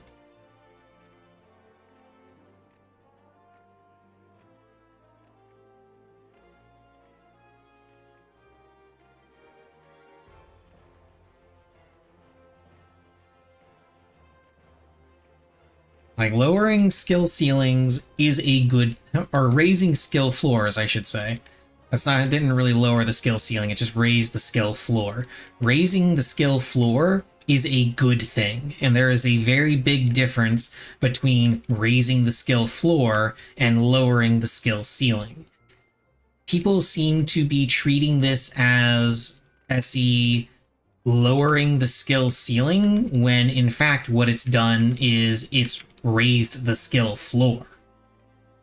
Okay?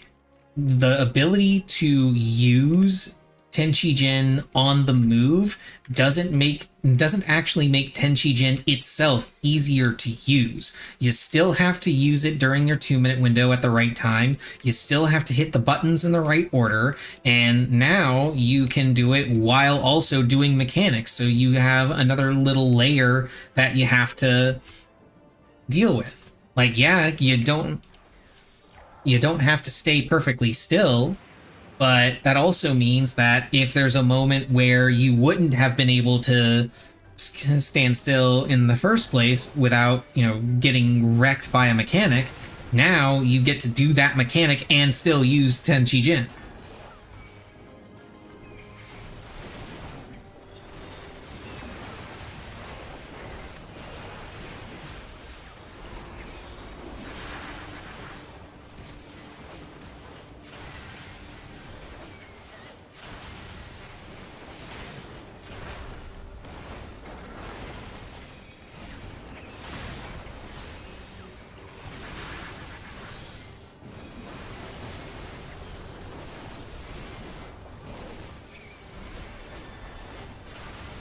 Let's see, what's another example of that?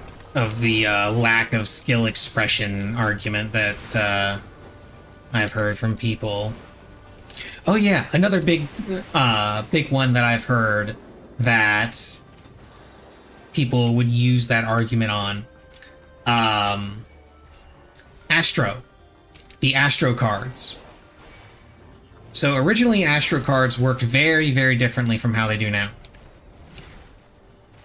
Originally, you have, with your Astro cards, what you had were each individual card gave a different party buff. Just gave a different buff to people. One was damage, Another was speed. Another was mana regen. One was TP regen. That one doesn't exist anymore for obvious reasons. We don't have TP, so there's no reason to have TP regen. At least I think one of them was TP regen. I'm pretty sure it was. Wasn't it?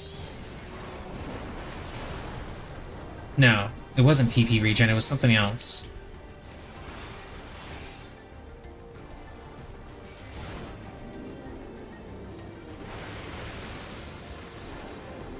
Was it cooldown reduction? Yeah. It was cooldown reduction. Well, here's the thing. Nobody wanted anything except the damage one.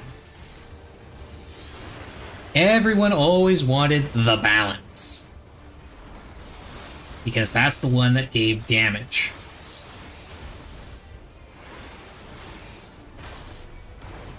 They wanted it so much, in fact, that whenever you had an Astro in your party, pre-pull was always spent on the Astro digging for cards until they had balance. And it gets even better. You could also use your other cards in a way to affect what the card you used would do.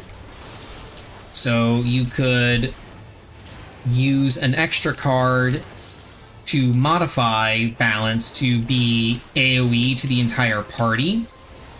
You could increase the potency, so it increased the damage up effect from it.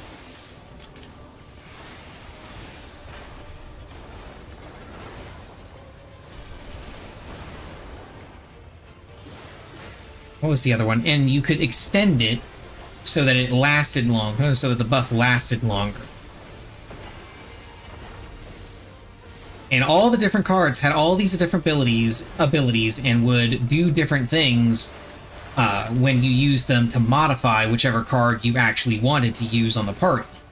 You had to remember all of this, keep all of it in your head, and remember which card you wanted to use on which party member in which moment. Damage reduction, that was another one. There was another one that was damage reduction. I knew I was missing one of them.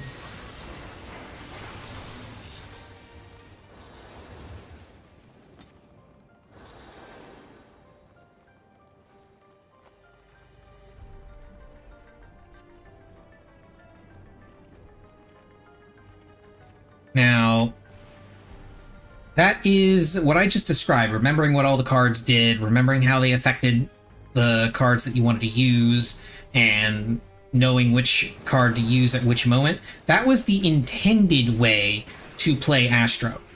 Okay, that was what you were supposed to do in order to play Astro correctly. What people actually did was they ignored every single card except for balance and whined about it whenever they got something that wasn't balanced and were forced to use it.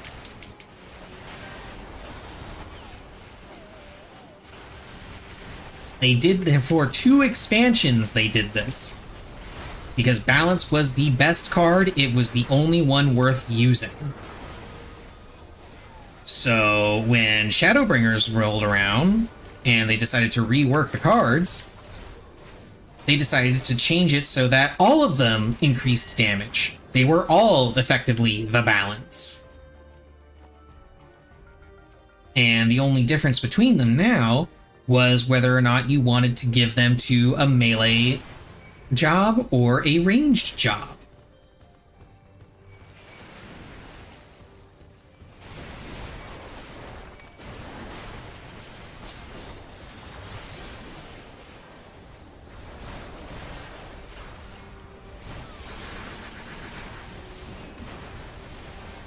And this made people upset. Because you had a whole bunch of people suddenly coming out of the woodwork. Oh, but I liked the old cards. I liked being able to do all this other stuff. I liked being able to reduce my party's damage. I liked being able to give somebody mana regen. Yeah, where the fuck were those people when when they were complaining about not getting balance? Come on. If anybody ever tells you that they actively used the cards the other card effects, they're lying to you. They're just lying to you. Because I guarantee you the only way they used any card effect that wasn't balanced, the only one they used was either using a card to modify the card that they actually wanted to use, which again was balance, or they had no choice but to use the card that they got. That's it. That's the only time any card other than balance got used. They were burning it to increase the effect of balance when they got it, or they were forced to use the one that they got.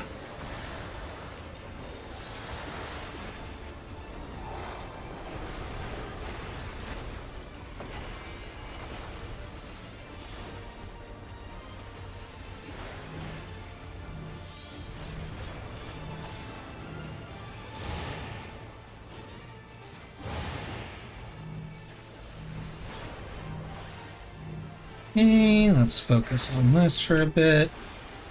I don't want to die. Or get damage down, which is functionally the same thing.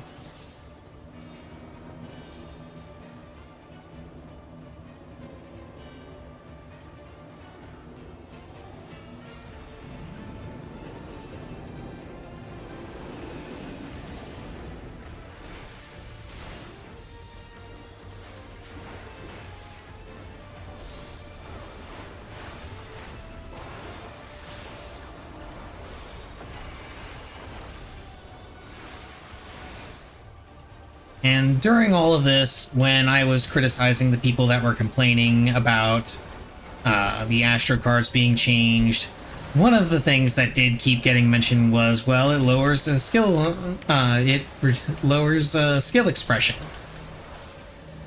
What? No, it doesn't. It makes the job easier to play. It makes it more easily accessible for the people that want to do what they heard it can do, which is, increase player and party damage. Like, that's why people bring Astro along, because they want to buff party damage.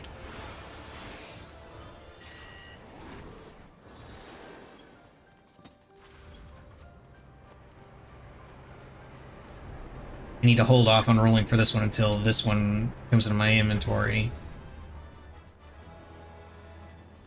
And I can desynth it.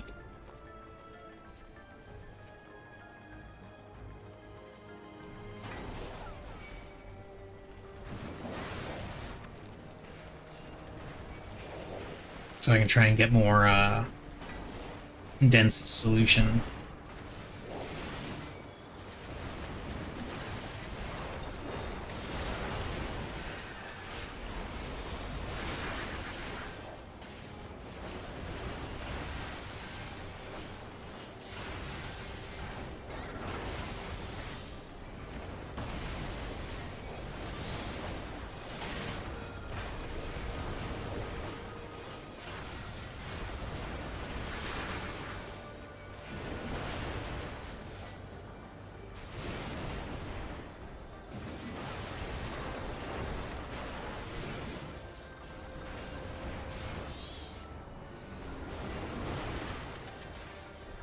I just thought of something. You want to know what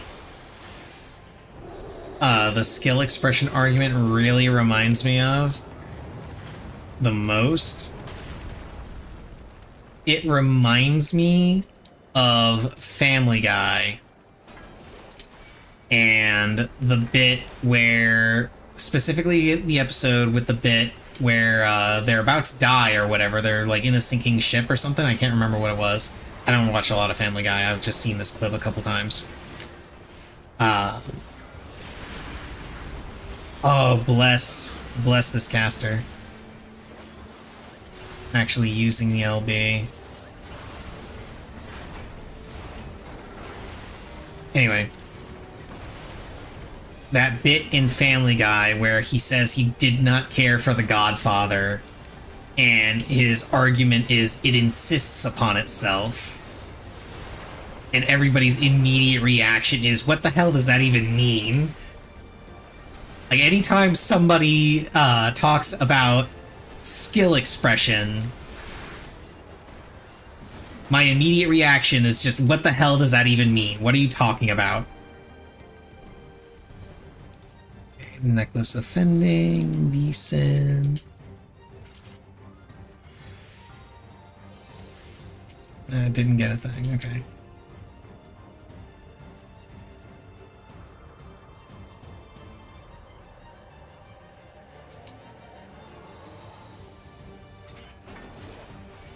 Okay, let's do this.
Okay.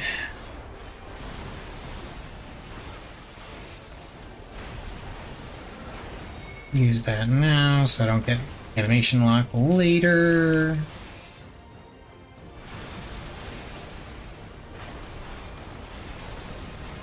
Damn it.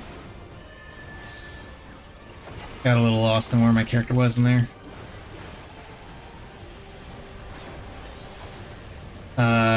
Rip healer. It's okay, we got a summoner. And bro, you need to raise them now. I hope that doesn't cancel his res. Did not. Good.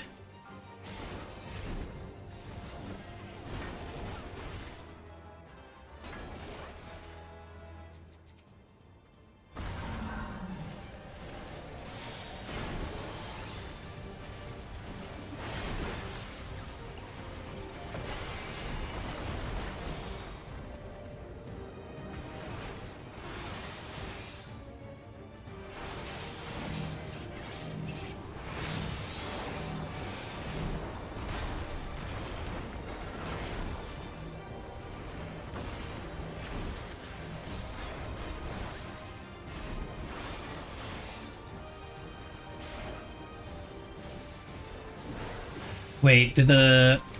Oh, the red mage just fucking released? Seriously? Wow. What an ass.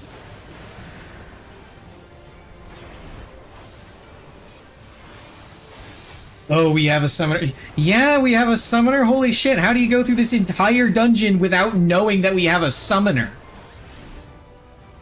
The fuck, dude?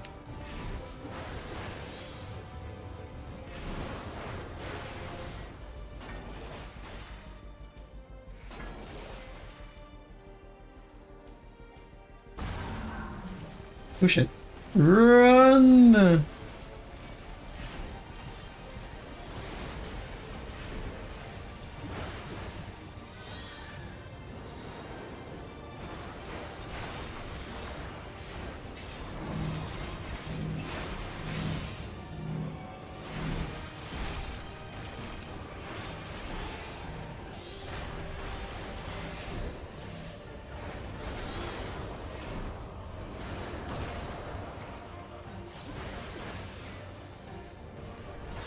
That might have been a little too late on the reprisal. Oh well. Fine. We got it dead.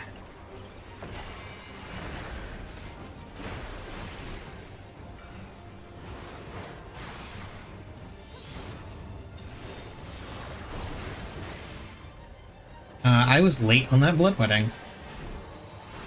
Whoops.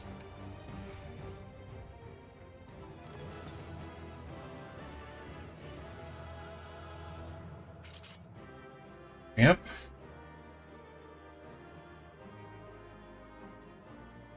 Let's see if I get any more extra loot from this. I do indeed get some extra loot from this. Okay, with that all done,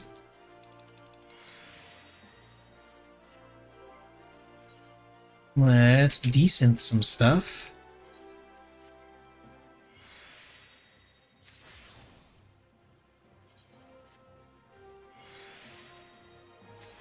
Damn it, come on, give me the condensed solution. Give me the condensed solution. Give it to me now.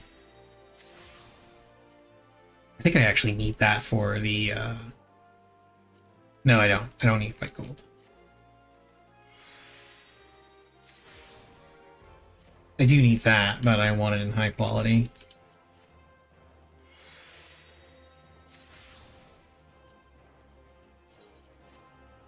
Wow, game. Wow, you're really not gonna give me a single condensed solution. It's fucked up. Metallic orange dye? No, that can just get sold to the vendor. Pretty sure metallic orange doesn't really sell for much of anything.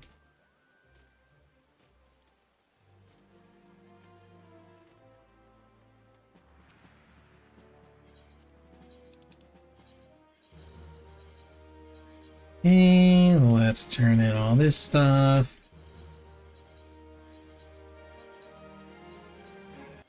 And while I'm thinking about it, let's go ahead and double check my timers. Yeah, I did all my custom deliveries. I did my mass carnival.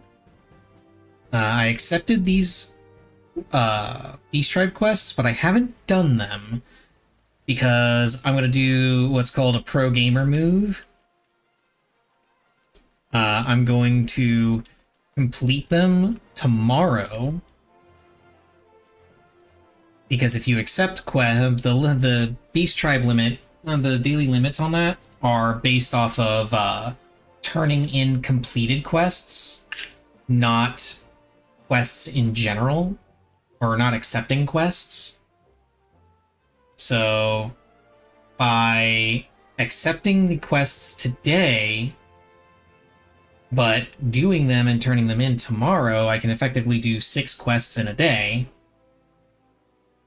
And that gets me more tombstones. And since tomorrow is the weekly reset, I can use the tombstones.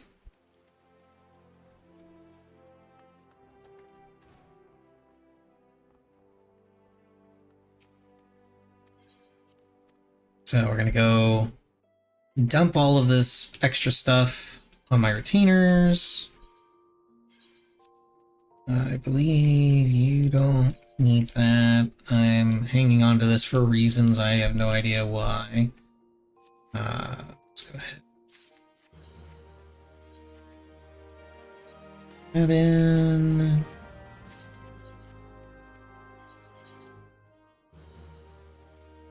This, and this can be thrown at you.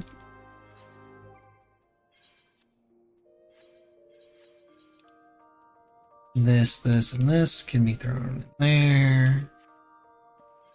And I need to head over to the saucer.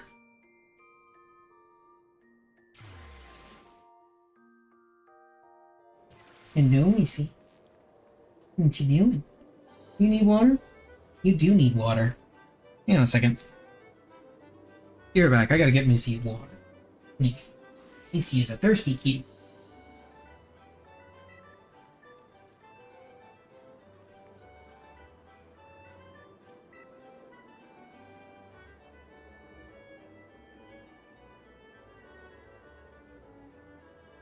Here you go, Missy. Don't get in my way. Missy can't.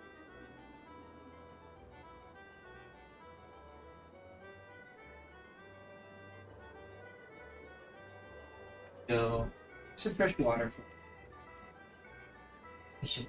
Ooh. Missy. Come here, you. Come here, Missy cat. Come here. You get to be on stream for a bit. Missy cat. Here's Missy. Here you go. You're so cute. Yeah. Go ahead. You can go and get your water. Assuming that's what you actually wanted. I don't know, you were kind of just standing there. I don't know if you were actually wanting water or if you were just standing there to stand there. Okay. Do mini cactpot. We'll sell the triple trad card I got from the Cloud of Darkness. Meh. And then we'll start doing fate grinding. You know what? Screw it, I'll go for it. Damn. Let's go gambling. Aw, dang it.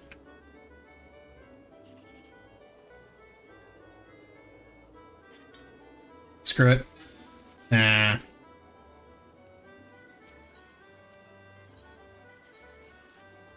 It's okay, I got the I got the Cloud of Darkness card to kind of make up for that. Alrighty, let's head over to the outskirts and begin our fate grind journey for the day.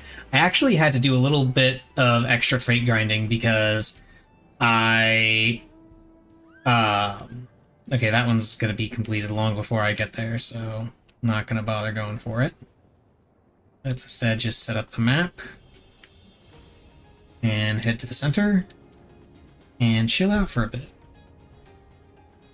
But I had to actually do a little bit of extra grinding because on, I want to say it was Friday, I didn't actually finish my fate grinding. It was either Friday or Saturday, I can't remember which. But I didn't actually finish my fate grinding, I only did about like 600. I had to stop because the hunt train came through and I couldn't continue because the fates were too difficult at that point because the hunt train was there, raising the difficulty of all the fates. And then I didn't want to wait until the fate difficulty went down because the thing about the fate difficulty is it takes a while for it to actually drop. And I would have essentially had to wait until all of the fates on the map timed out. And then for new ones to spawn, and then they would start spawning at a lower level, and then I could do them, and that was going to take a while. I didn't feel like waiting that long, so I just said, screw it, I'll finish this tomorrow and just do a little bit extra. Well, next day, it just got really late, and I got occupied doing other stuff, so I stopped halfway. This morning, I did the other half of what was supposed to be yesterday's fate grind, and now I gotta do today's fate grind. I must maintain my schedule. It's very important. I'm gonna hope to get both the Sugar Glider and the Wyver. I need to be committed to grinding fates.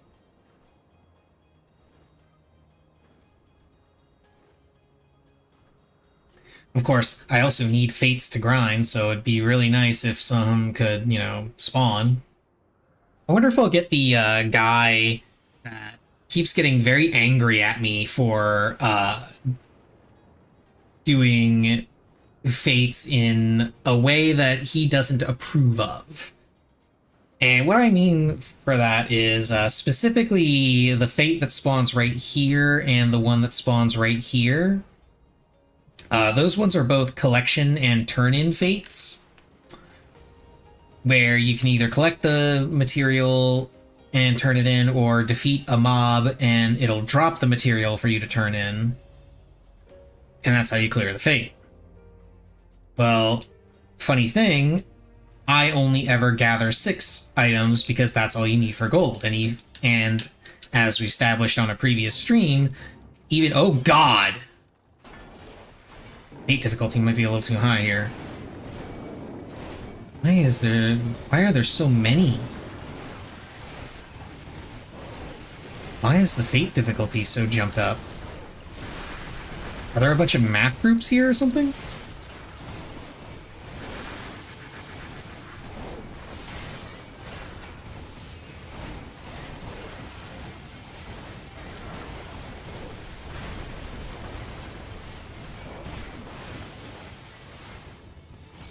I might not be able to do this.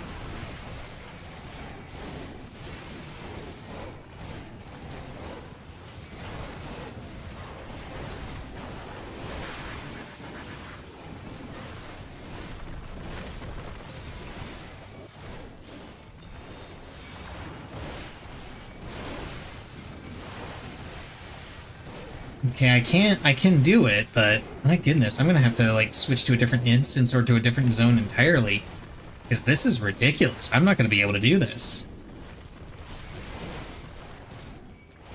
I'm not gonna be able to do fates at this point, at this level.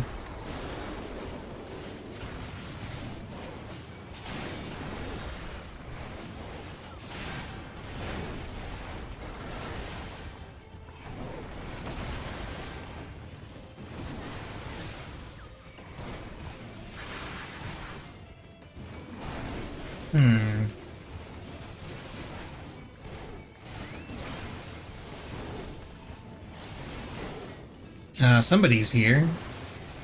I heard a chocobo, and I see another warrior running around.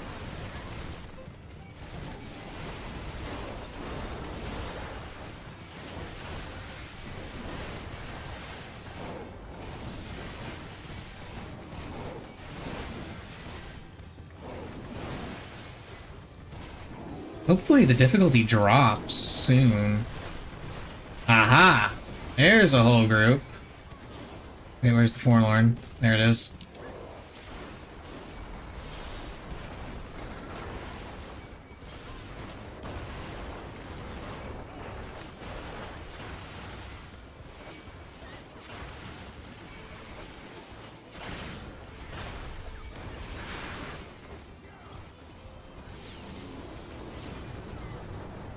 Okay, there's a group here that's doing them. So it should be fine now. That group sticks around, but if they leave the instance and the fate difficulty is still cranked that high, I'm not going to be able to do them. I'll have to swap to a different instance at that point.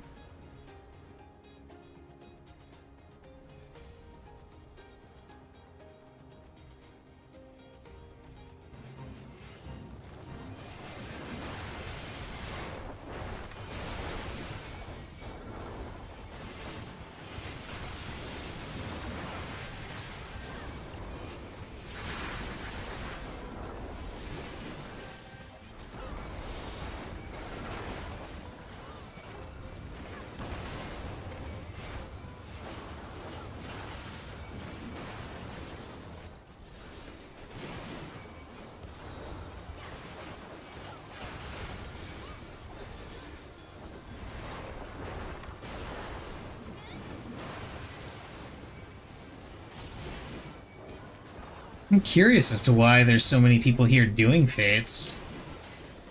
Is this an FC thing or something?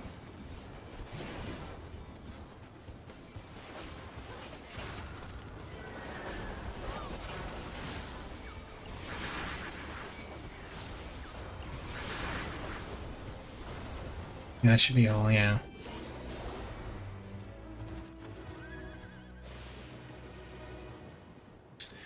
Somebody just earned the achievement for finishing this zone for Shared Fates, so yeah, that's what it is. Is there a party finder up for it? No, no party finders. So just a random group of people. running around killing fates. It's probably a group of friends helping each other with shared fates or something. Or an FC.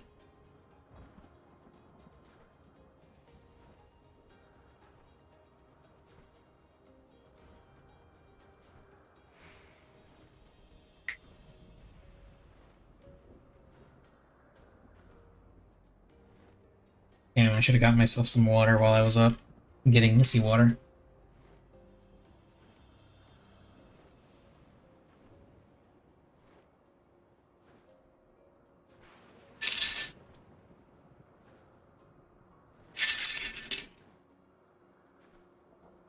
And is all of my water done?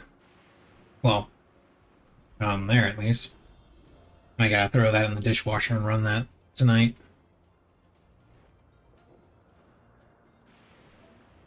Although what I really ought to do is I really ought to go swing by Target or something and get myself some more bowls so I don't have to run the dishwasher quite so often.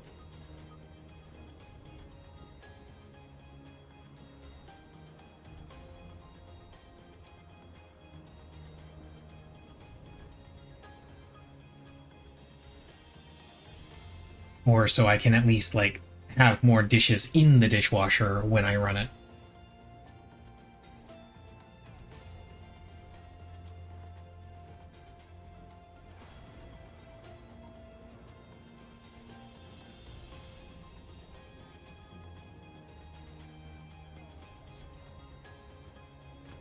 It's gonna be a lot of elephants here. Oh my goodness. Look at them. Look at them all.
You know, the difficulty being this high means that I'm not going to be able to do boss fates at all. Again, not because the boss fate is going to kill me or anything. That's not going to happen. I'm on warrior. But rather because I'm just not going to have the damage to kill it in time. So here's hoping boss fates don't spawn. Because these I can do. It's going to take forever, but I can do them. Boss fates, though, I won't be able to kill in time.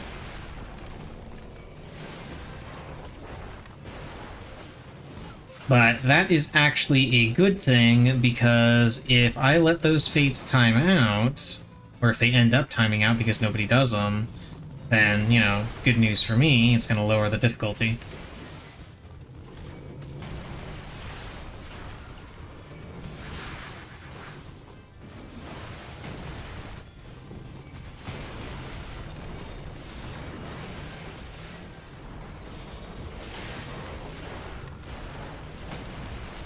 So I also should mention, I am actually planning to pick up Path of Exile Early Access and give it a try.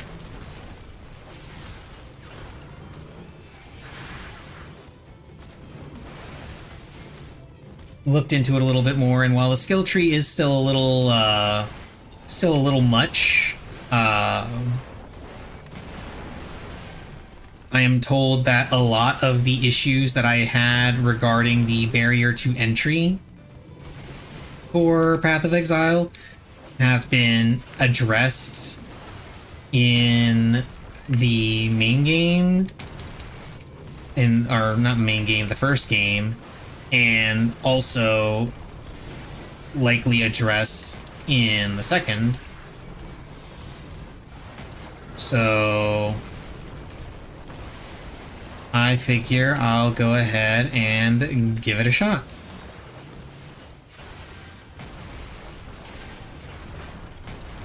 I think that might be enough. Nope, not quite. How about now? Nope.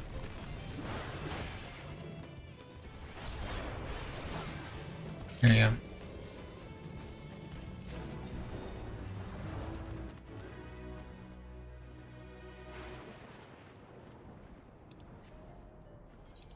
I don't know if that guy is gonna do... No, somebody's doing this one. I don't know if that guy's gonna start up that fate that just spawned. I hope he doesn't. If he does, I should be able to come over here, do this one, and then get back here before he finishes that. Because he will be able to finish it. He's on warrior, and yeah, he just started it. This is only at 2%, though. Is there only one person there doing it?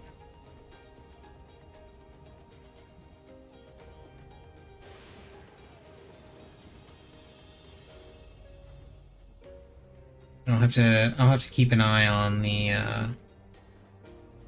completion on both of these.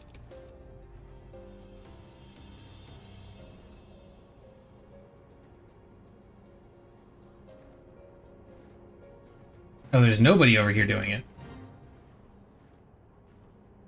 Okay, in that case, I'm just gonna leave it. Come back over here to this one.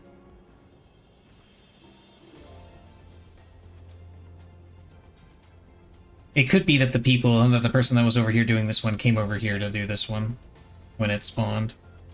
Yeah, because this is increasing pretty fast. I should get there in plenty of time, though. Because I only need to do like 3 or 4 GCDs. Oh yeah, the fate group that I ran into, and this one down here is there. They gotta be. They probably instance hopped back over here. It's at 50%. Make it. Yeah, they're all there. Oh boy, here we go.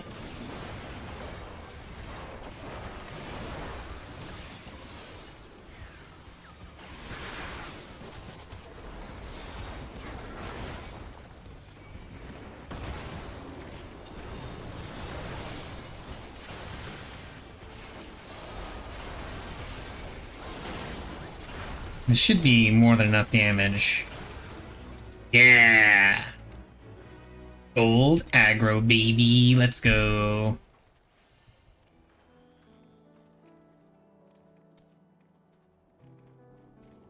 Now I'll have to follow these guys around, see where they go. Because if they go to this one, then we do this one. If they go to this one, we gotta follow them down to that, because they will definitely finish it quickly.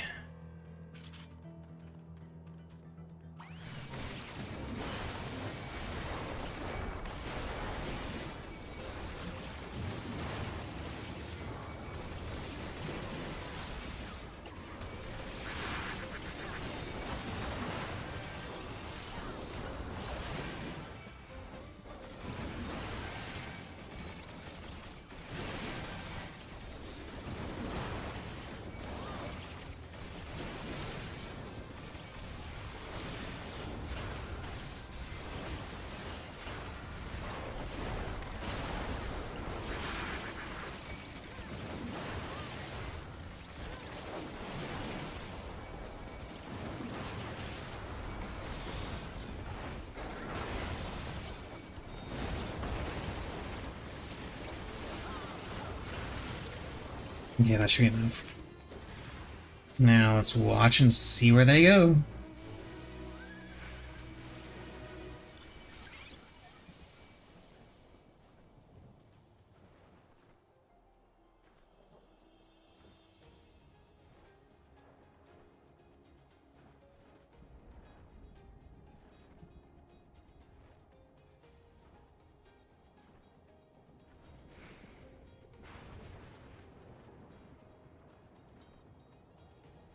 Is that one teleporting? Shit, he is. I don't know where he teleported to. I'm gonna say he went down to this one.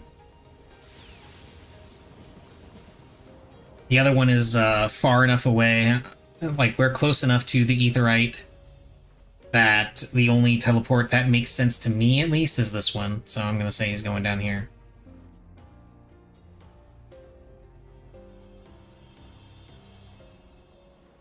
We'll find out real quick when that starts increasing. Either way, I'll turn in 6 down here and then try and head back up there.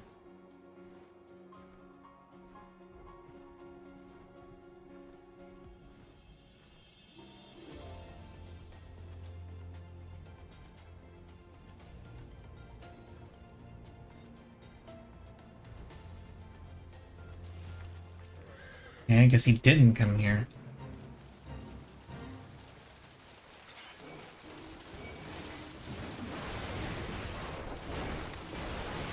There's 6 of these, right? No. 5.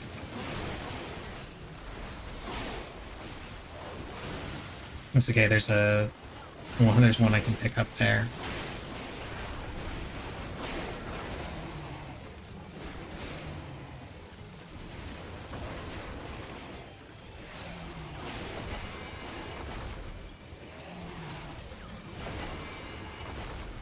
Where this one can spawn and I can just kill it.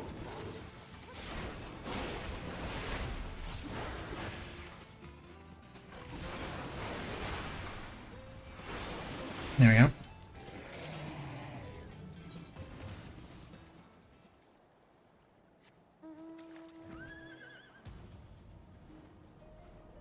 Oh, and a boss fate spawned, of course.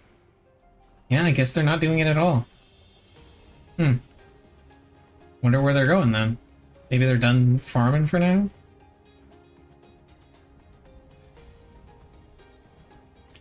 I don't think I'm going to be able to finish Days of Thunder. And honestly, I kind of want to just let the fate drop to try and lower the difficulty a little bit. But I'm definitely going to go to this boss fate just so I can see how bad it is.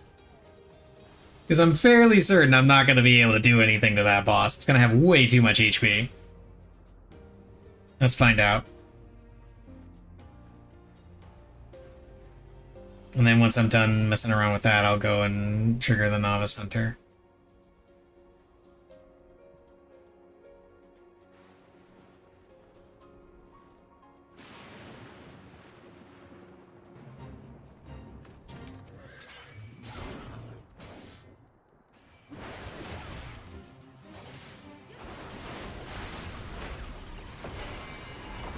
Now, normally at base difficulty, one inner release window will put this thing at like 70%.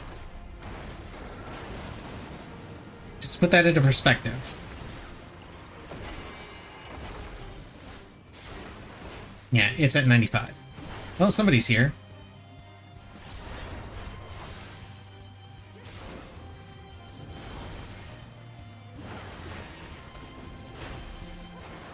They're a dancer, so they're not really doing much for DPS, but maybe it's enough. Oh, there are more people here now. Okay, so we've got a chance.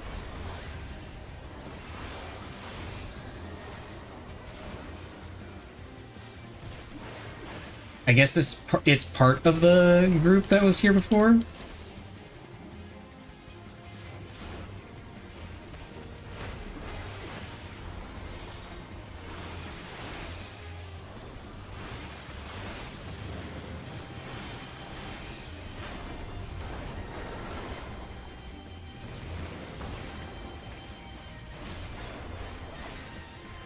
I shouldn't have pushed that. Oh well.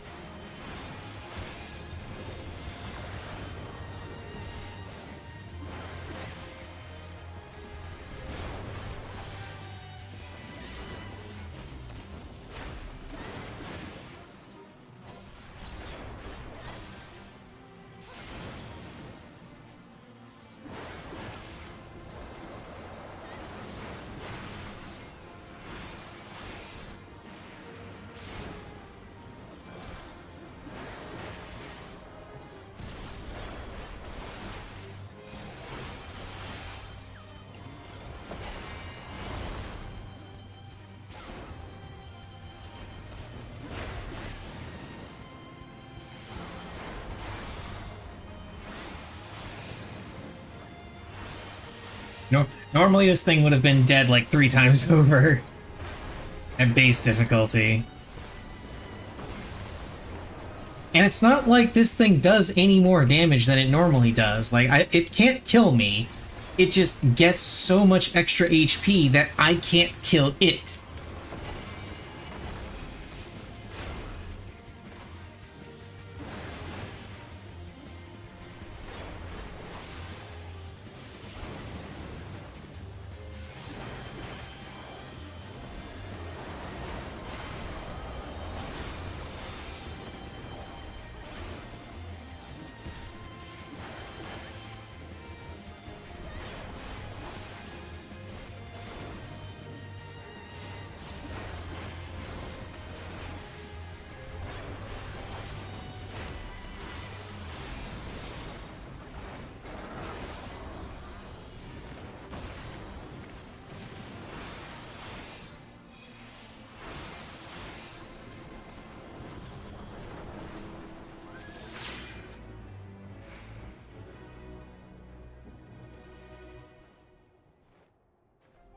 They teleported, which means they're probably headed down to that one. I'm going to trigger this one.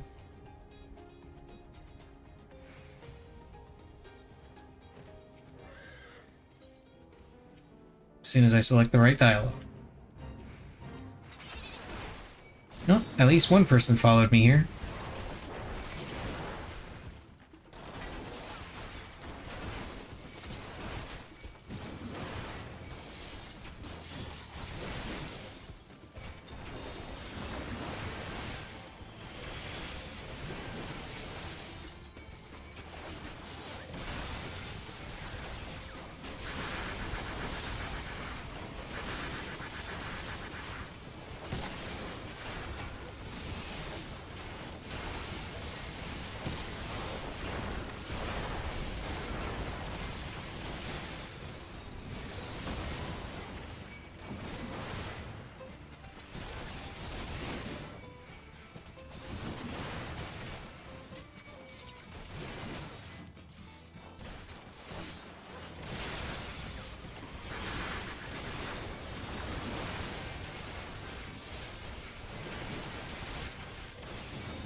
You know, I'll be honest, I always wondered what exactly I would do if I was deciding to start my farm and the fate difficulty was sky high for whatever reason.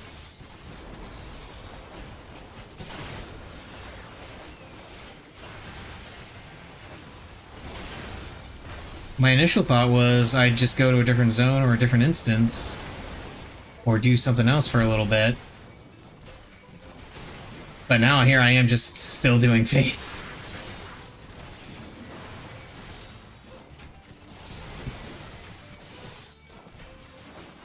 I do need this difficulty to drop though, because it's going to take way too long to finish these things otherwise.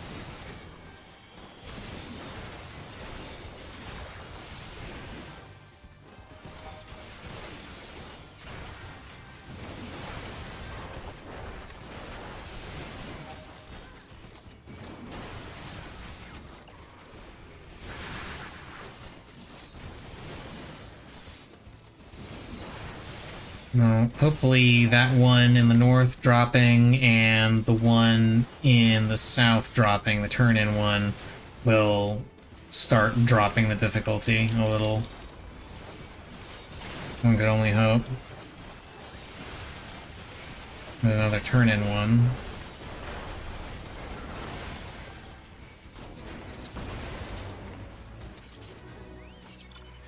Let's see, did they go down there for that one? Nope, they didn't. Oh, they went down for this one.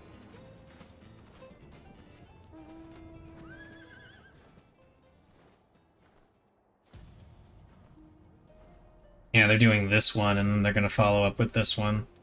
I'm going to go over here and start this. And then come back up and start the one that's going to spawn right here in a little bit.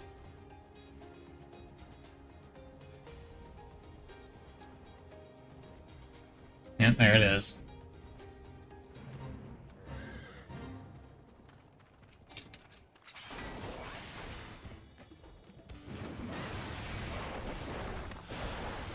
Yeah, there's 5. Wonder if this person's gonna get mad at me for only turning in 6 and leaving.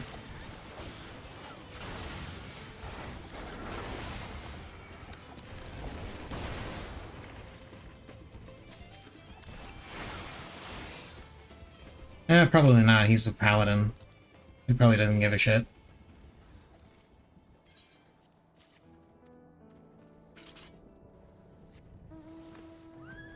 Oh, I think difficulty may have already dropped. Because that was a big chunk of progress for only 6.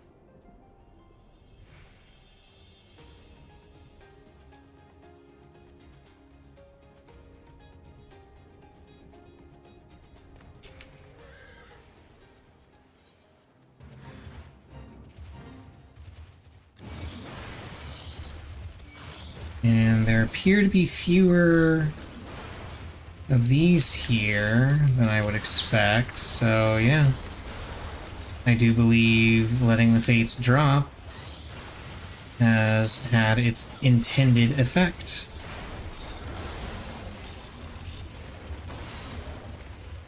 Oh yeah, that's much better. That's much better, yeah. This is more the kind of thing I expect to see. Only 4 mobs are spawning. Progress is good.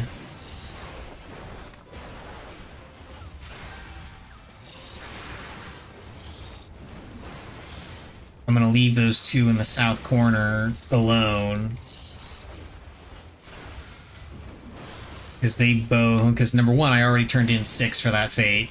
And number 2, I'm pretty sure that other one spawned while the difficulty was still high.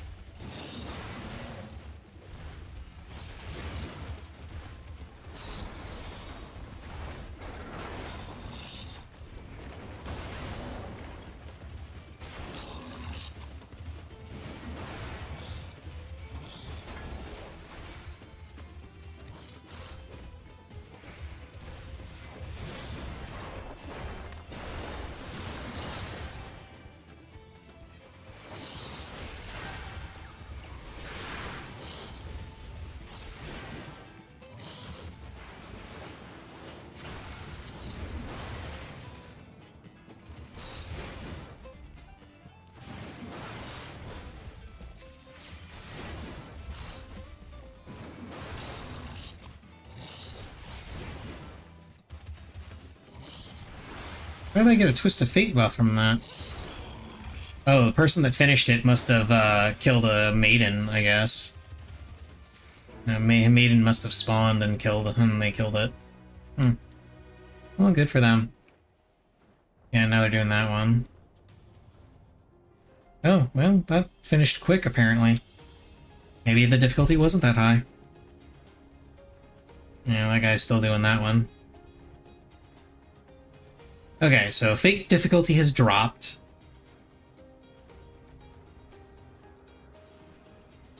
So we should have an easier time running through these.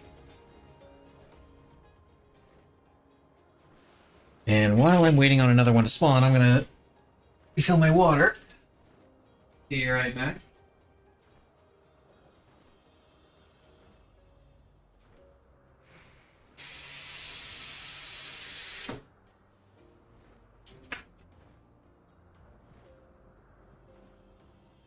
Alrighty.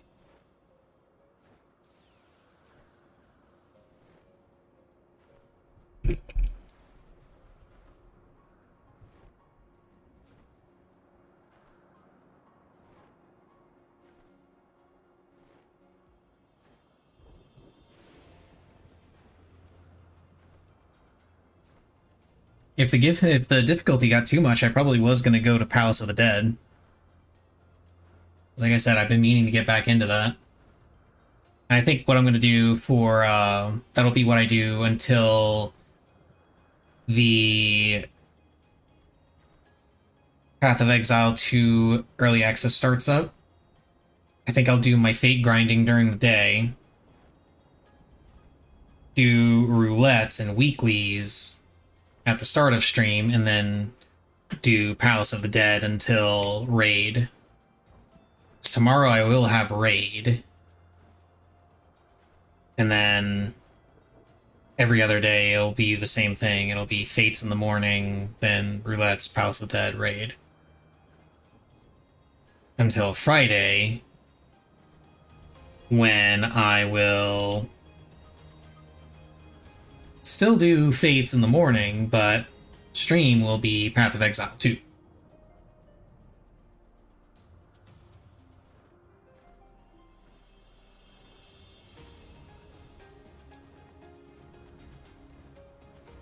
Okay, that's about to... There we go.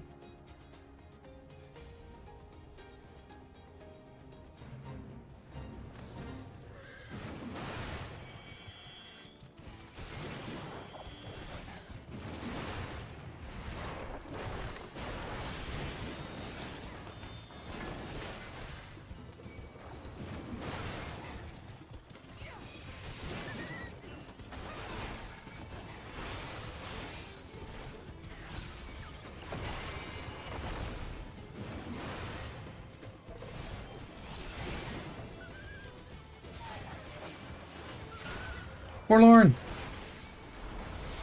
Kill it.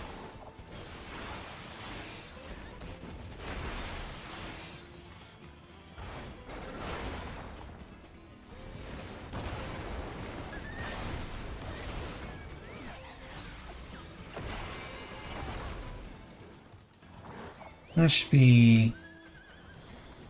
it's close enough.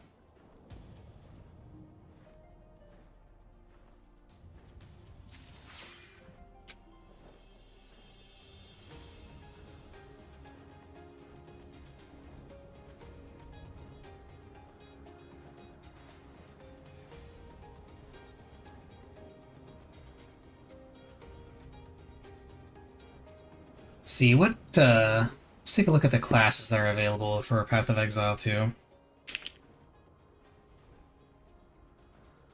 Do.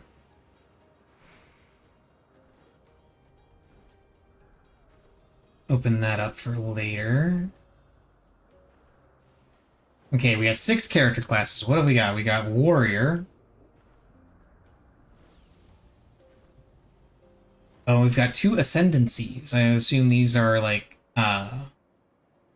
just subclasses. We've got the Titan. Focuses on stuns, slams, and beefy defense. Call upon your ancestors to boost your slams, push your enemies to the ground, shrug off any attack. And the Warbringer.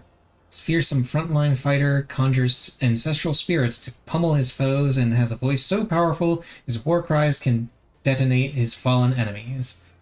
You can shout at corpses to make them explode. I like the sound of that, I'm not gonna lie.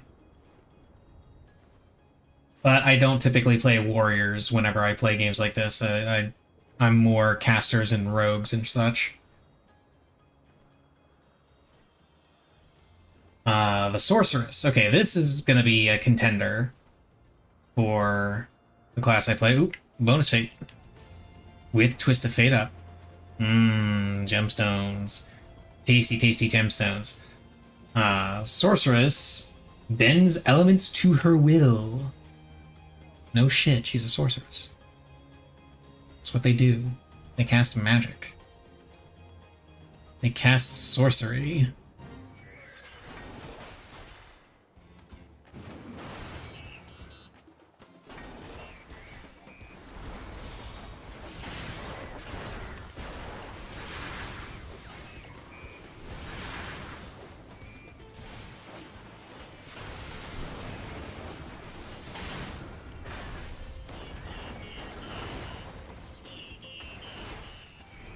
Onk.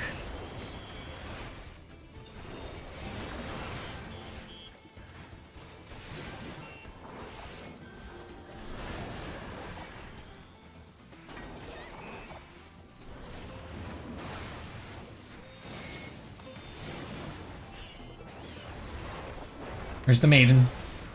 Oh, there it is.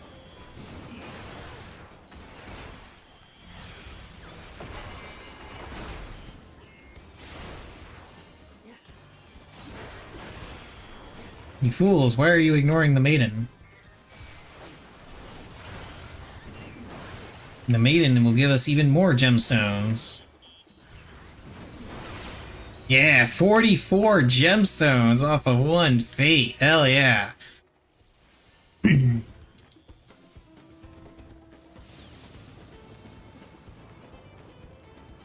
Gotta wait for them to go away so I can mount. There we go. Okay. Okay, so Sorceress. What are your ascendancies? The Storm Weaver. Become a master of the elements who can cast faster, hit harder, and chill and shock enemies en masse. Storm Weaver can even conjure devastating elemental storms. Cool. So, classic elementalist caster, got it. And the Chronomancer. Chronomancer wields powerful temporal magic that can reset cooldowns, slow enemies in her presence, and even freeze time itself. That's neat. Probably gonna stick with the Stormweaver though. Let's see, Ranger. Expert, we've got the Deadeye.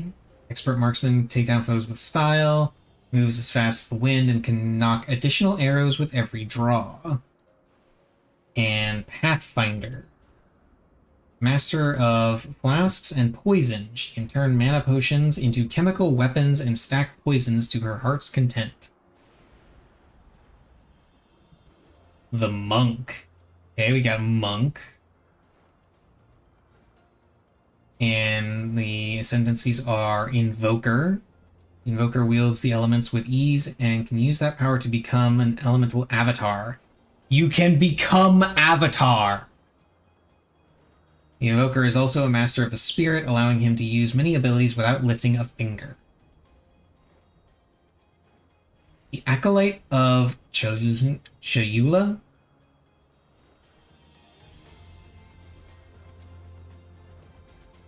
Exchanges mastery of spirit for darkness, a resource that can be used to both absorb and deal damage. They didn't actually say used here. They used the word utilize, which is a really dumb word in my opinion.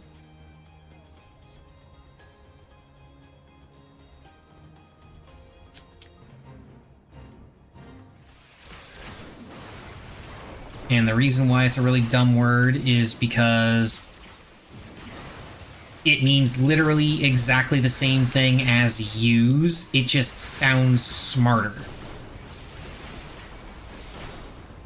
So, kind of a dumb word.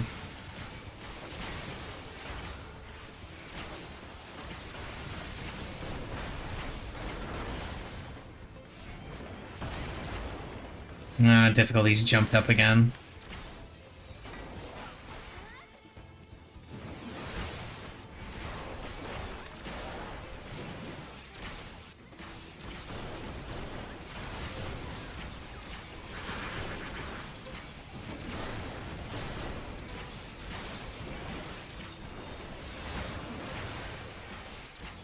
Yeah, it'll be fine though, it's not too bad.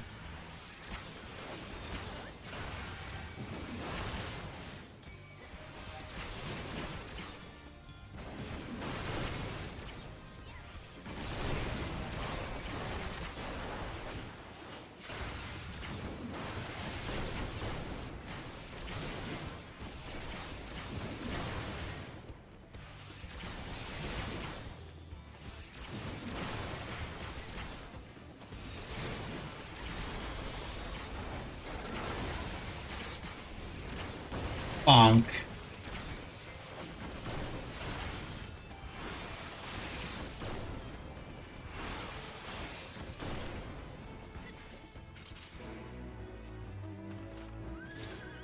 They're probably going to teleport up to start that one, but they're not going to be able to finish it before I get there, so I don't need to teleport.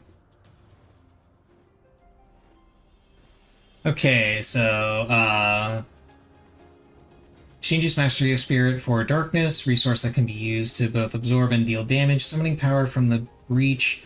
He trades elemental affinity for chaos. Okay, so if I run Monk, I'm definitely going to pick the Invoker so I can become the Avatar. see, mercenary. Is this the assassin class? Witch hunter. Specializes in taking down the most deadly of foes with extra defenses against magic and the ability to break concentration of his enemies.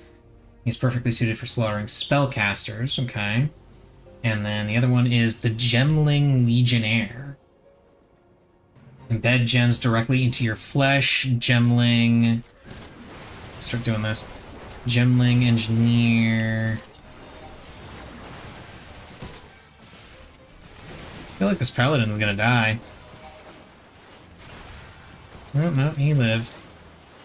He's fine.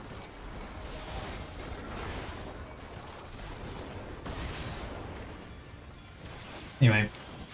Can use more skills than any other class. The more he uses, the more powerful he becomes. Okay. Yeah, that reminds that because that's how the skill system in this game works. You don't get skills from a skill tree, you get passives from your passive tree, and your skills come from gems that you can equip. Which always seemed like a weird system to me. Unless you can, like, guarantee certain gem drops, because otherwise it feels like your ability to do a build is restricted not by your ability to level your job, your class, but rather your luck in getting drops.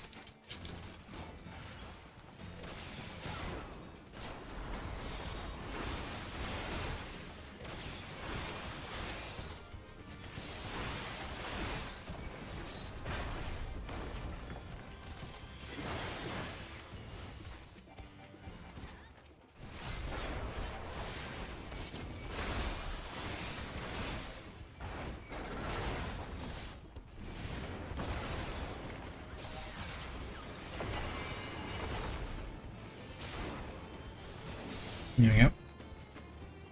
And then finally, the Witch.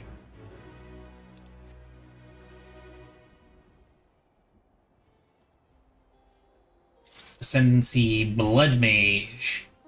I'm a master of life energy.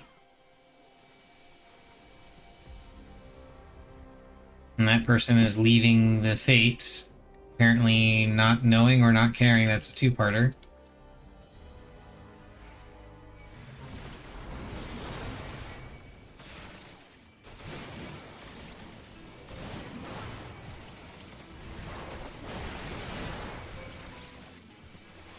No, they came back. They realized their folly.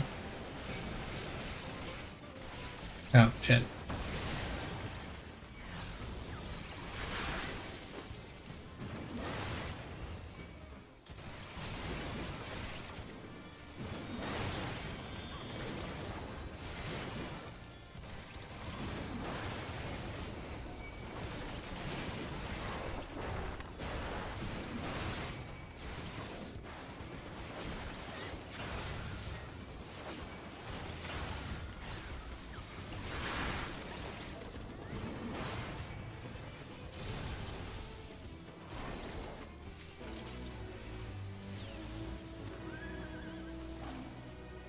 Okay, now we head over here. Okay, so that person is at least is grinding fates for levels. Or maybe they're just pulling double duty, leveling while doing, oh shit, not that.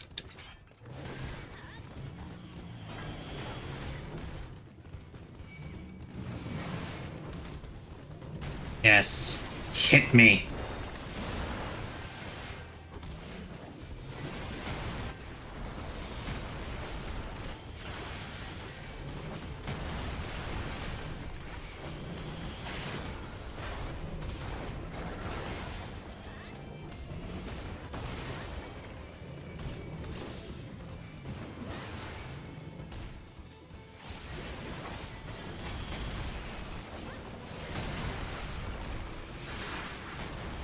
Okay, so yeah, Blood Mage, you get to use your own life as a resource to kill people. Yay, that's typical blood magic stuff. What is the other one? The other one is The Infernalist. Infernalist transcends the need for mana, instead building heat as she casts spells.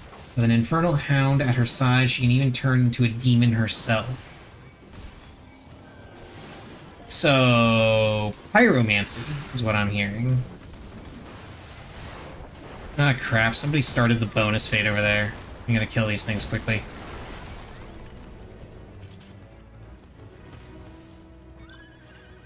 Hopefully they aren't finishing it too quickly. Let's see. 5% should be fine. Okay, so contenders here for what I want to play in Path of Exile 2. The Witch with the Infernalist Ascendancy.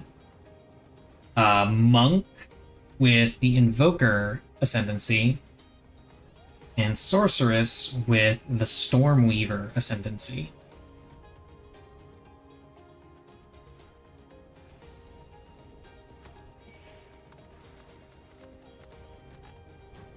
Those are the ones I'm most likely to go for.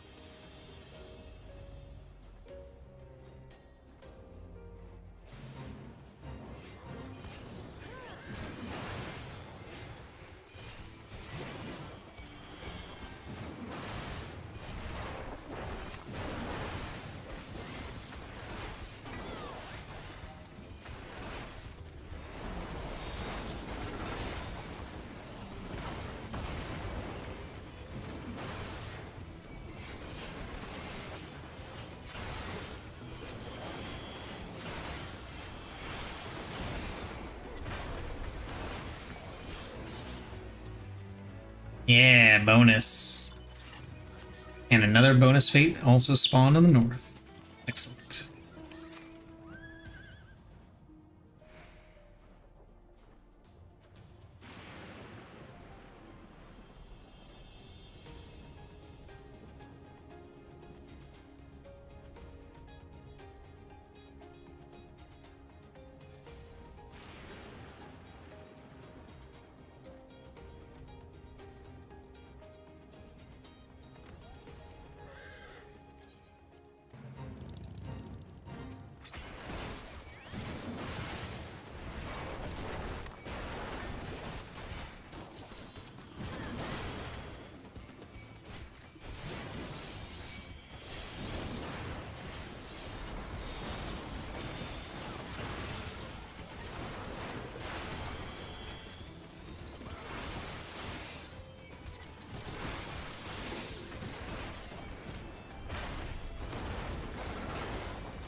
Overcap everything!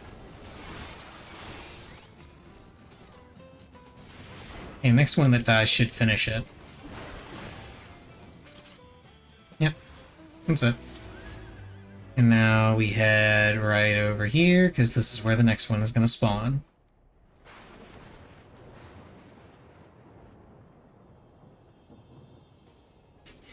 Okay, so how much is early access going to cost me? Because I know the game itself is going to be free to play, but early access is going to cost money. Let's see. Okay.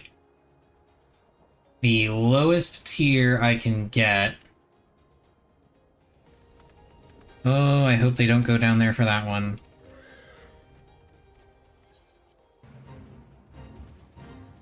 I hope they can stay up here for this one.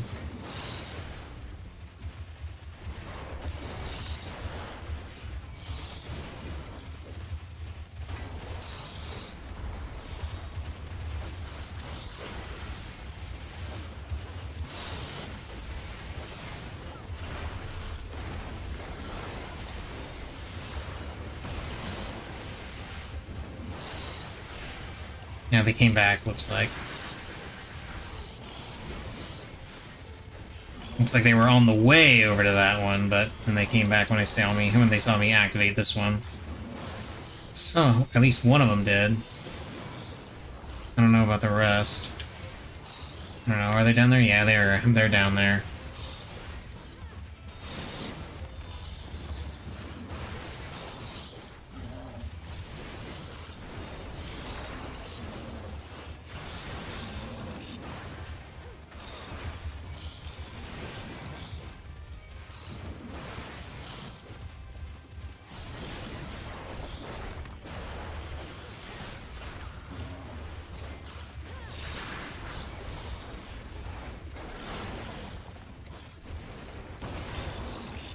This should be the last one.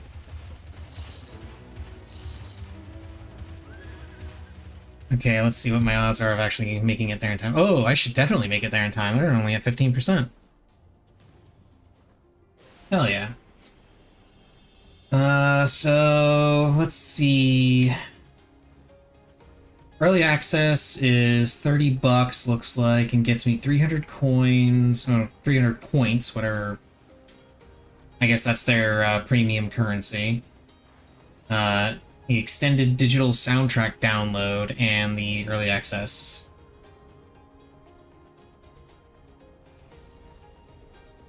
Okay. 30 bucks isn't bad.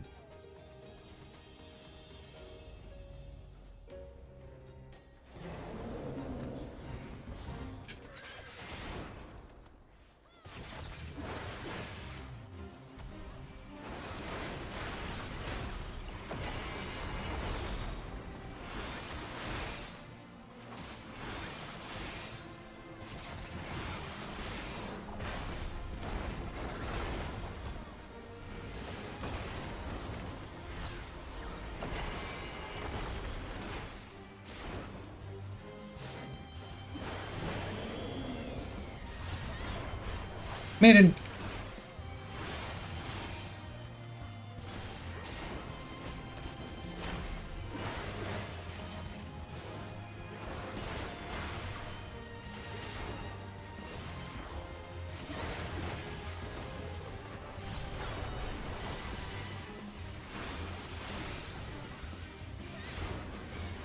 Go ahead and pop Equilibrium just to have a little bit of extra aggro generated.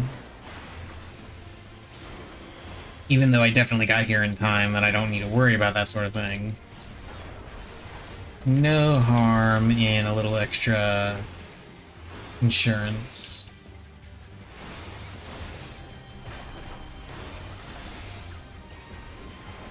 No, I actually took aggro off of this other guy. Neat.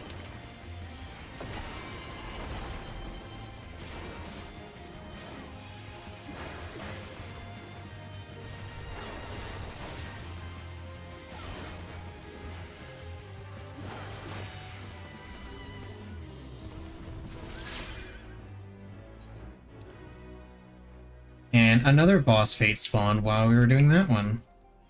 What am I up to? I'm up to 483. I'll be at 500 with this one. So halfway done with tonight's fate grind. I might. I really shouldn't because I just got done. Well, not just got done, but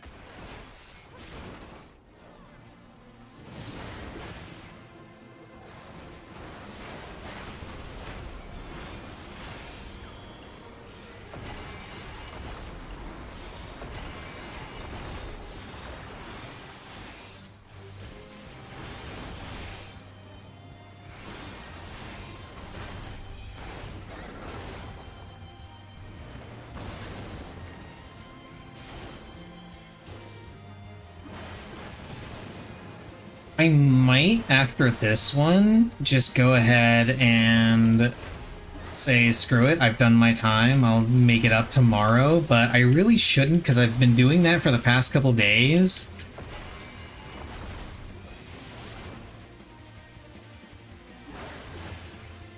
And the only reason I'm thinking about doing it now is because of the aforementioned Palace of the Dead idea. I really do want to go back into Palace of the Dead.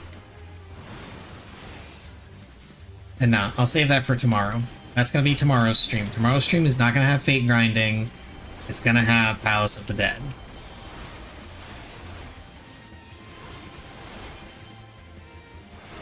But today I need to finish the fate grinding that I've been putting off.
Okay.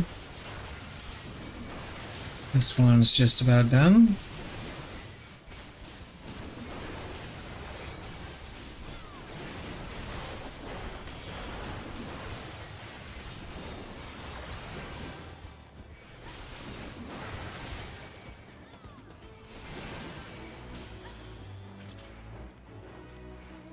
And we're off.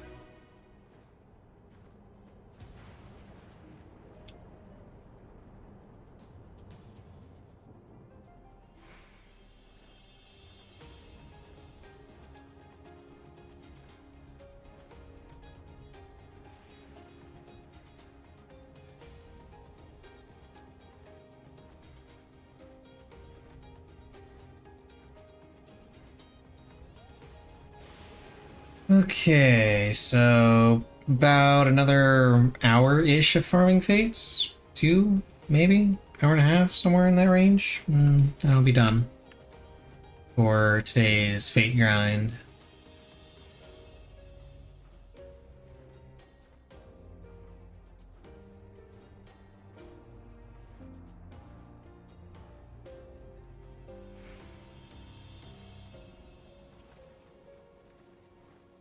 Yeah, some people teleported, looks like. It's fine, though. Because I am a warrior!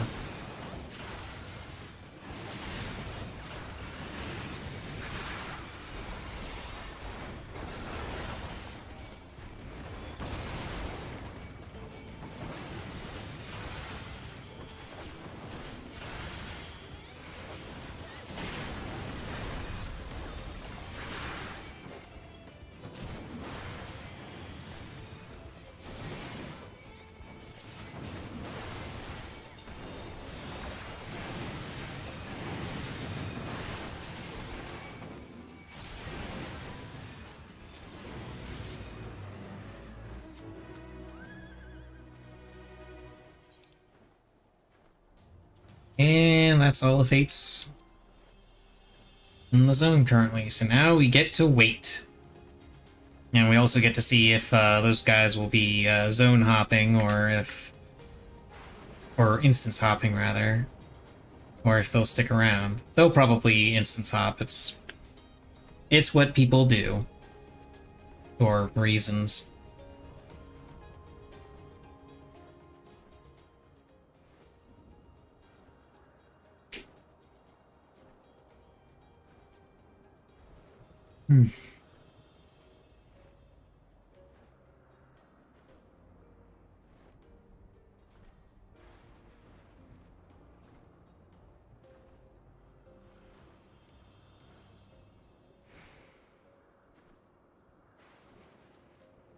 So the classes available, my choices are going to be sorceress, monk, or witch.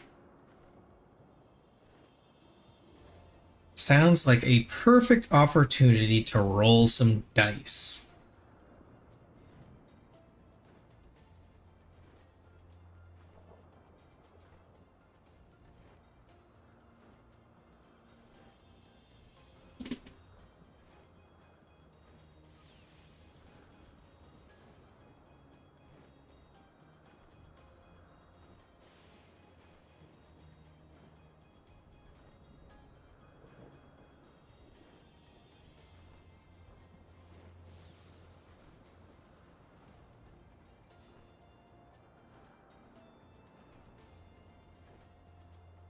Come on, Fates, spawn faster, please. I want to get this done.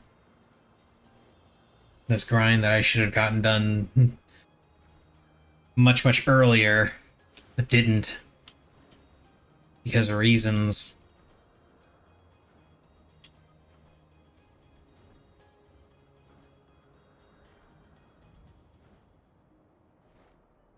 Oh, I didn't talk about this. I'm actually a little annoyed at this particular cable. Or more precisely, the reasoning for this particular cable. Okay. That reason is it's a micro USB. Or not, is it micro? Yeah, this one was called micro USB. It's either mini or micro. I couldn't remember. I can't remember which. I'm pretty sure that one was called micro USB instead of USB Type C. Why do I have it? Well, because of a mod that I did. I ordered a Bluetooth mod off of 8BitDo's site. 8BitDo's, the same company that makes the controller that I use.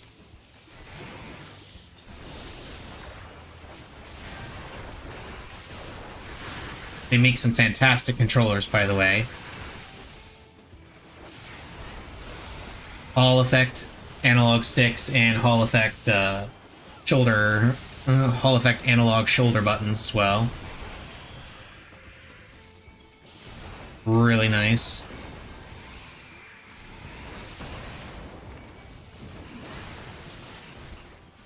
And super cheap too. The wireless version of this controller is like $30. Works with everything. Connects through Bluetooth or through 2.4 gigahertz wireless.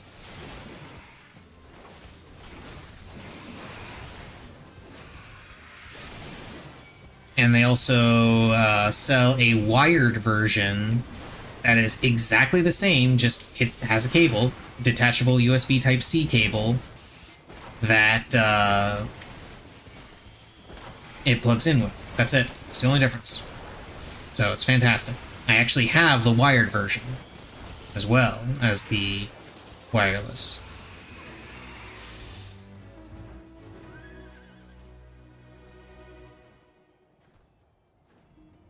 But the mod that I got was, like I said, it was a Bluetooth mod for a Sega Saturn controller that I have, because I do have a Sega Saturn controller. I had two Sega Saturn controllers that were modded to USB. And then I've got a Super Nintendo controller that's also modded to USB. I want to get a mod pack to make that wireless as well, or either that or get one of 8BitDo's Super Nintendo style controllers. One of the two. But yeah, they never I guess updated the standard on their mods, so they all use micro USB instead of USB Type-C.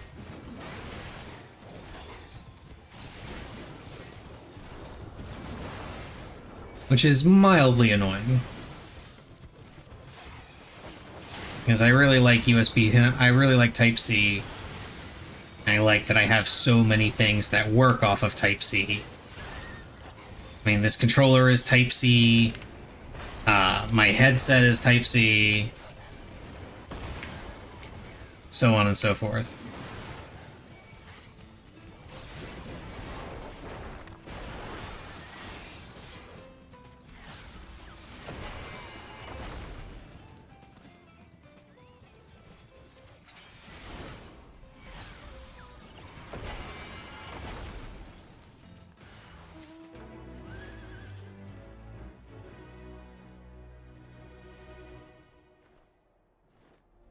What else do I have that's Type-C? My tablet, my phone, my...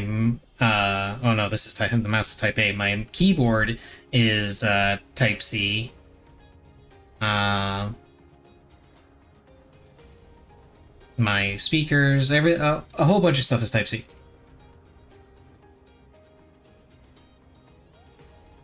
And I slowly phased out all of the things that were not Type-C, and now I've got something that isn't Type-C again.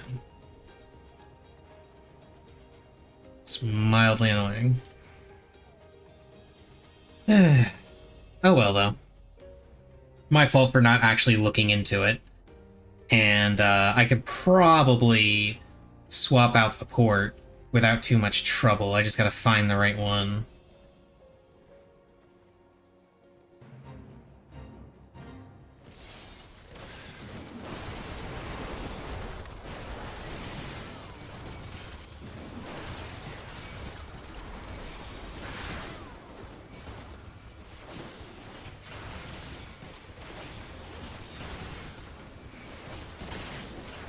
Hmm.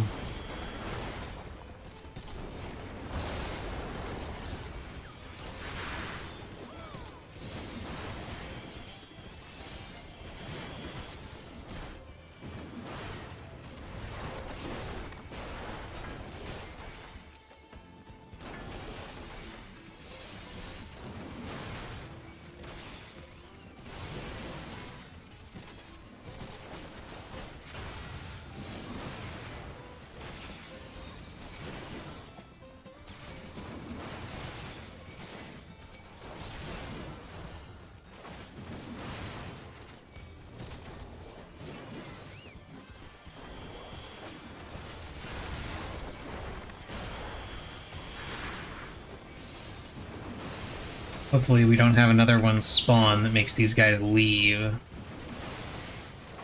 before the second part of this fate comes up.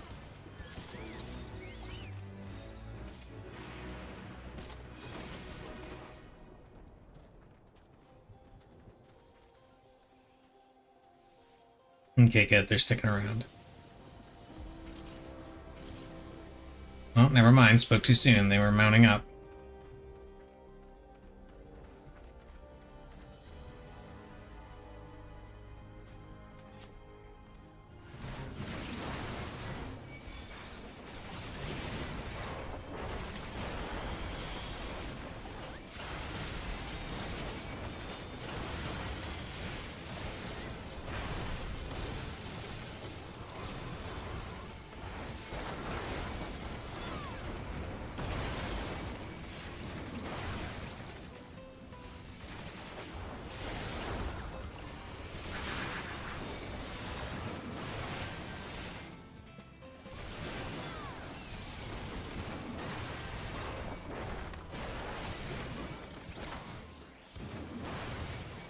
Come on, spawn a maiden or something. No, spawn the Forlorn. That's what I really want to see. Because I still have never seen the Forlorn more than once. I've only seen Forlorn maidens.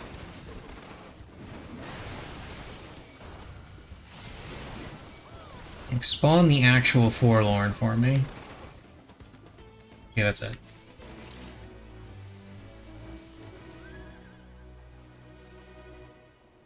Let's head down to this one.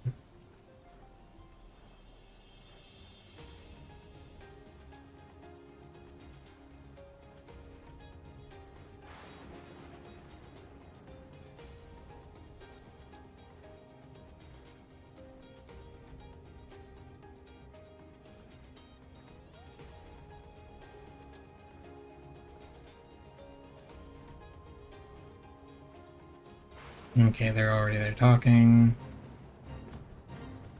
I can just dive right in. Yeah, let's go.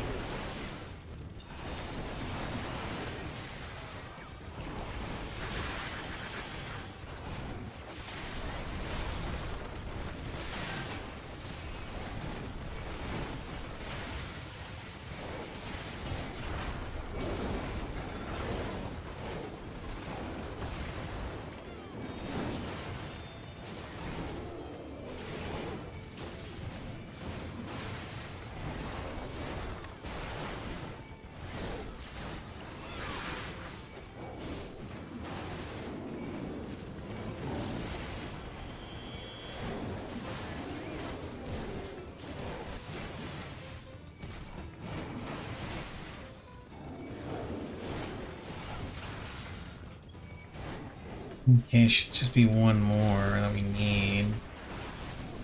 There we go. Damn it! I'm gonna try and escape that. Watch out for that patrol. There we go.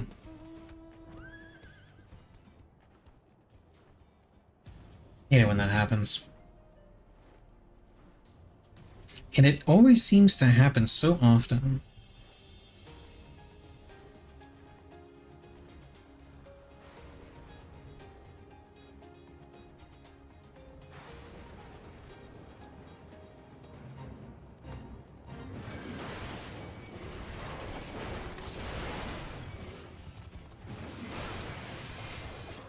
Hey, you get back here.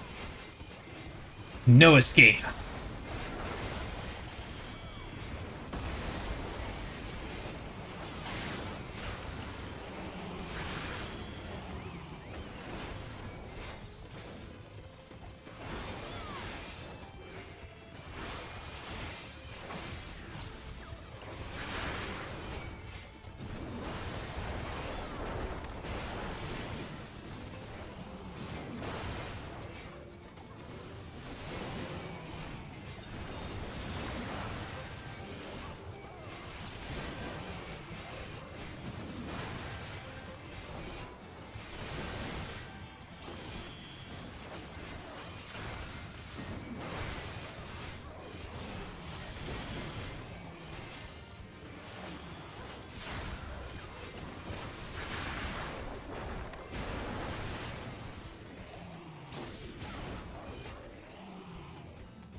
Okay, that one's done. And now we're back to waiting.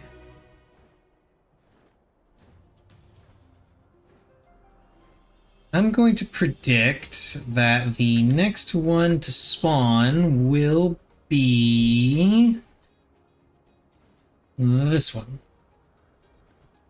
Either this one or this one. One of those two.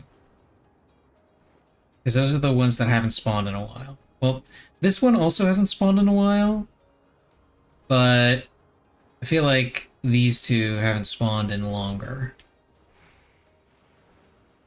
Yeah, we'll go ahead and expand that to 3 guesses. We'll go ahead and hedge our bets a little bit. It's going to be either this one, or this one.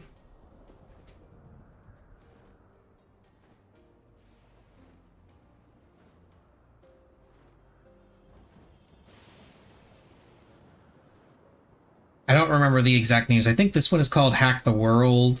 This one is like Scrap something, and this one is something some pun about dill pickles. I don't remember the exact names.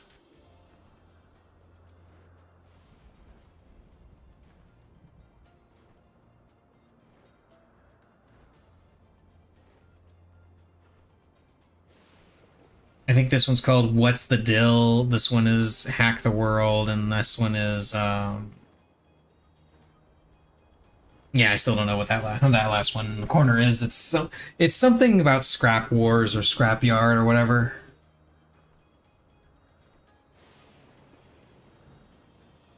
And I'm pretty sure that one of those is going to be the next fate to spawn. Oh, I was wrong.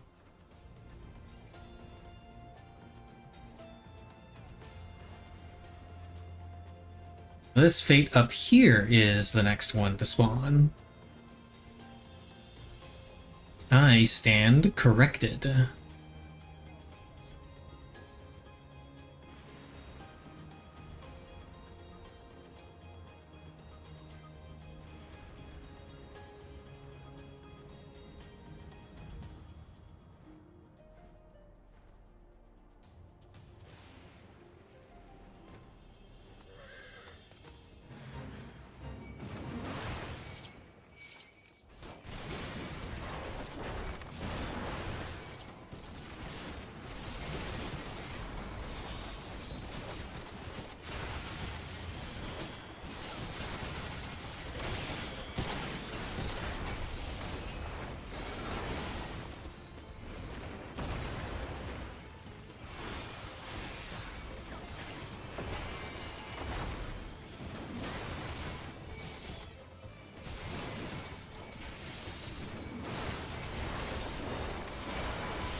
Okay. I think the fate difficulty dropped. No, not really.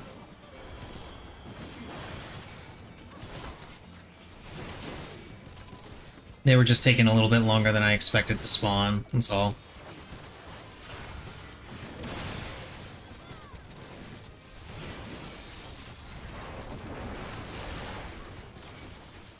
Oh, hey, there's those 2 fates that I mentioned.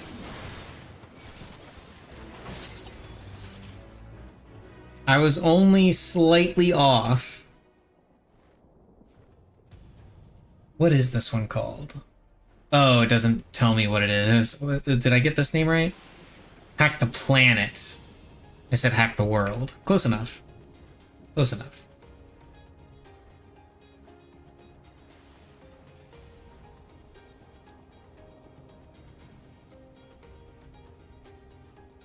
Yeah, I'm gonna do this one, and then I'm gonna head over and turn in 6 there.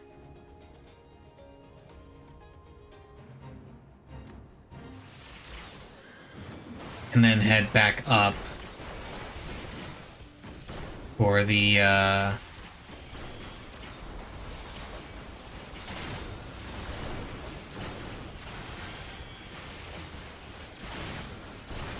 other one, the second part that spawned up there.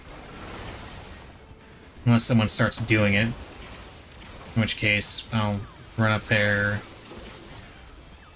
to that.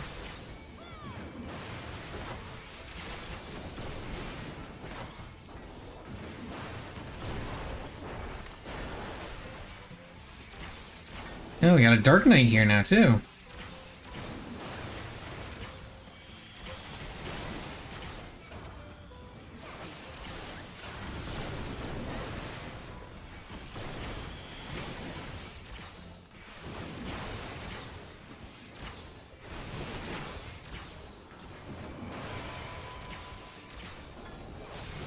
I think what I'll do is I will head over to the corner for the turn-in feat, turn in 6, and then teleport back up, even though I hate teleporting in zone. Teleport back to that Aetheryte, and then head up. I'm gonna need to get there quick, because I'm fairly certain that's where they're headed, rather than go all the way over to this one. They're just going to go right up here to this one. But hopefully I can get down here, turn in 6, TP back, and head up there and hit just enough mobs that I still get gold on that one.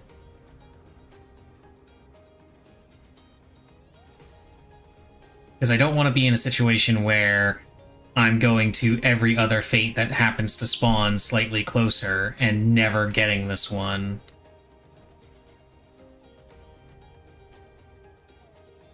Yeah, they started it. Alright, let's see what we got here. See how long it takes for them to start getting progress. I should have plenty of time.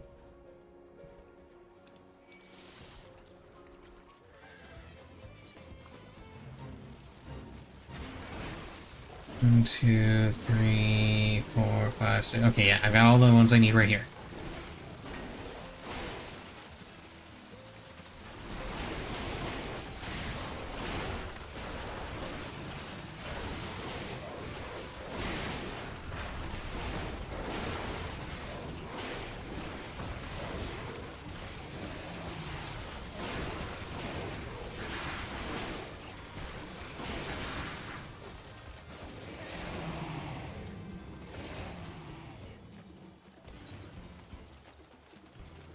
Okay, now I just need to run away from this thing. TP there. It's at 52%, damn, that's a lot. That's a lot faster than I was hoping it would be.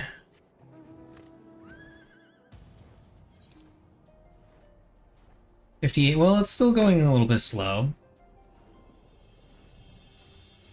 Okay, I should still grab it. I should be able to grab it.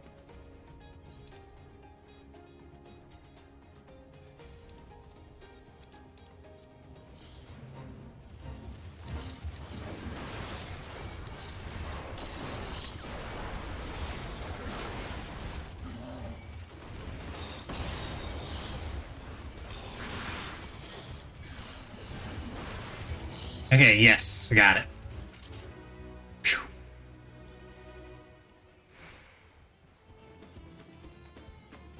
The power of aggro generation.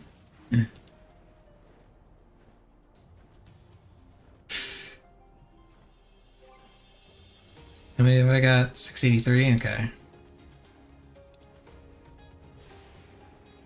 We're getting there, we're getting there.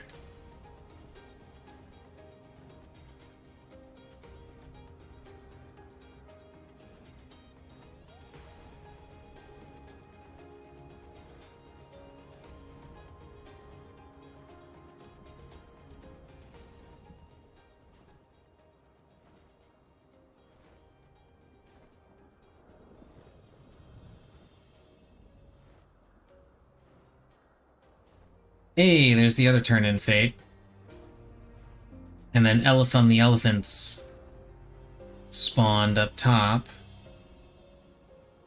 I'm gonna do the same thing. I'm gonna go over here, turn in 6, and then hop over to Elephant City. Other people here are probably just gonna go to Elephant City.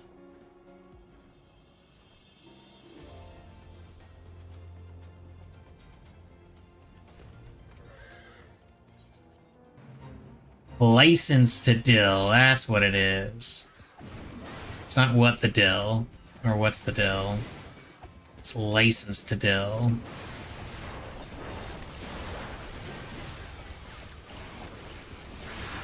That reminds me, I never checked what the name of that fate was down there. Damn it.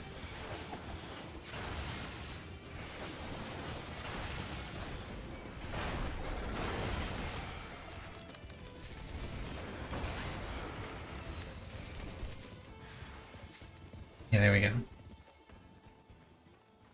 Oh, you bastard. You're gonna aggro me, aren't you? Okay. You're not. Good. Okay, what was the name of this one? When It's So Salvage. That's what it was. It's not Scrapyard or anything. It's When It's So Salvage. I knew it had something to do with, like, Junkyard or some kind of thing like that. I'm surprised nobody started that fate up top. Wonder if they left the instance. They probably just left the instance. That'd be my guess.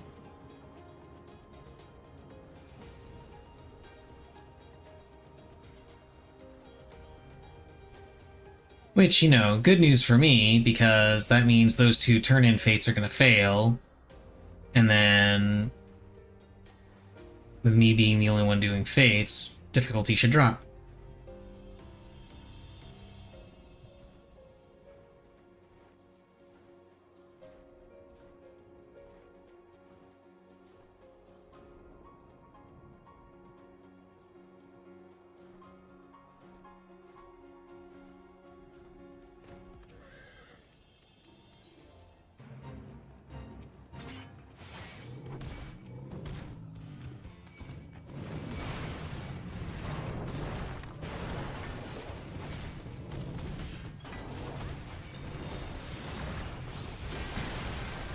I overcapped by 10. Whatever.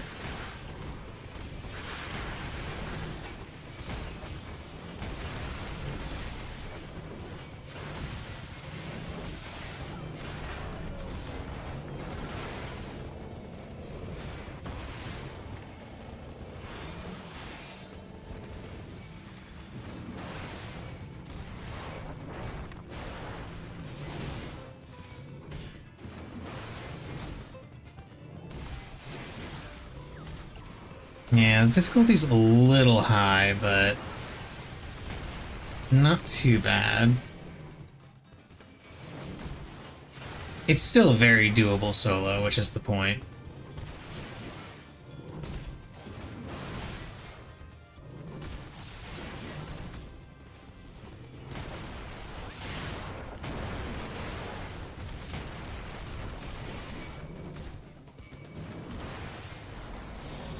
Now I'm starting to feel... Oh, somebody finished that. I wonder if that's why they didn't come and do this one, because they were headed down there.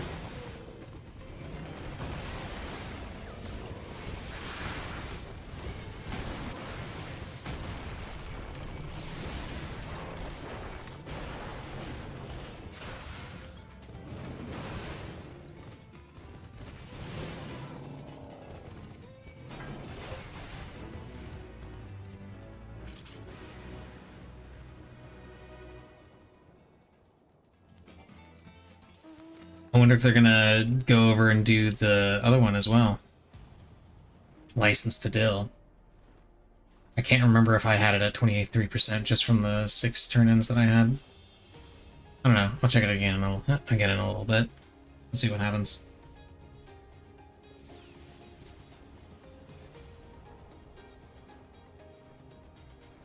I'm starting to get a little tired. I might just, for the sake of getting a little bit of extra sleep, I may just go ahead and stop at 10, no matter how many I have, and then actually make up the difference tomorrow. I'm at least farther along today than I was before. Yeah, they're over there doing it. Okay. Let's see, how many do I have? 715. So yeah, it would only be 300. Probably less, because I'm still gonna be doing fates for another 20-ish minutes.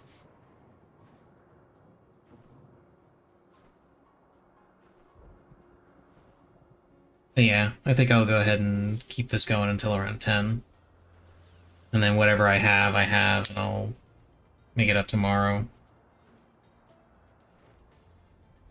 Because I do want to get a little bit of extra sleep, because raid goes really late for me, and I want to be rested when doing prog. Being rested is good.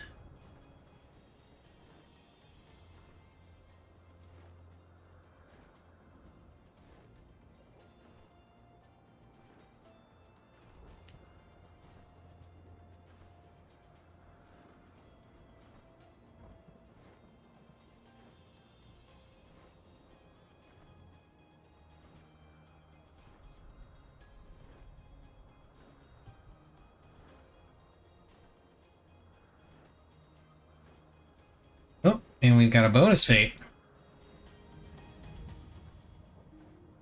And it's a boss.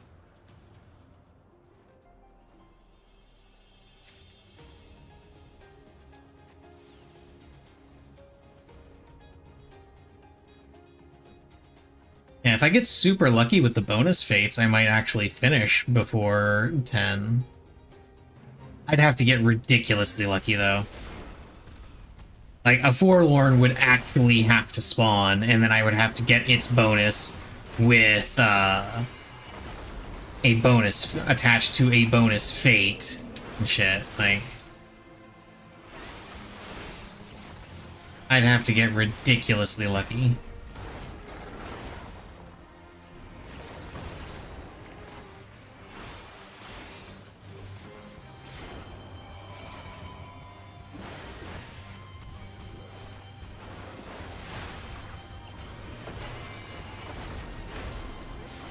Another boss fate spawned. That's cool.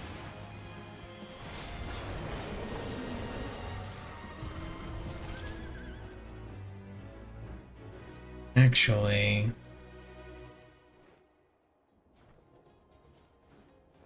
can't TP there by clicking on the map. Damn it. Screw it, I'll just fly. It's not a big deal. Or can I do this? Nope, it won't let me.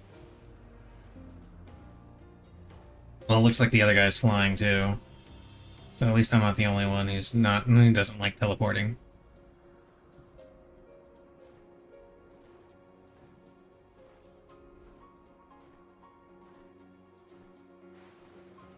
I imagine they're already there doing it. Oh, no, they're not. Maybe they're all flying instead of teleporting.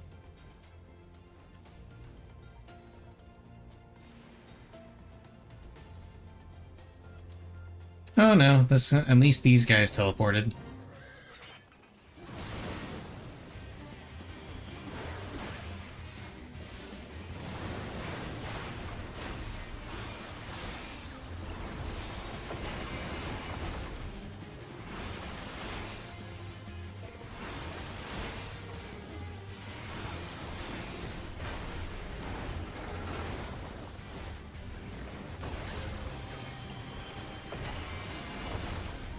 My inner release anti-knockback ended right before that hit me. I was robbed.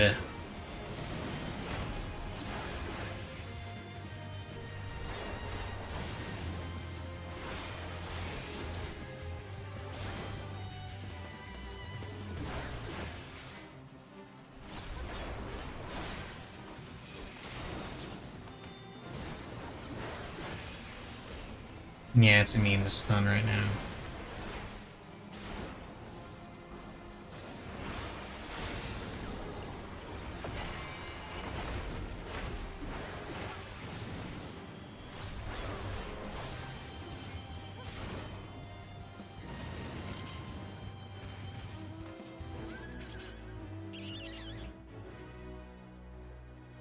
Okay, and now we got the double fate. Once again, hopefully another fate doesn't spawn while we're doing this one that encourages people to just bail on it on the second half before it spawns.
Okay.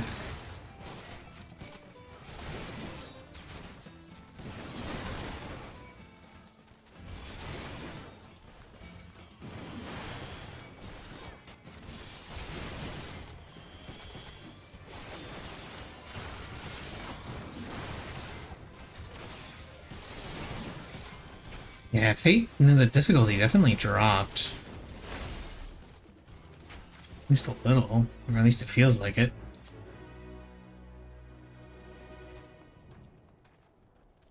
And good, nothing else spawned, so we can just chill here for a bit.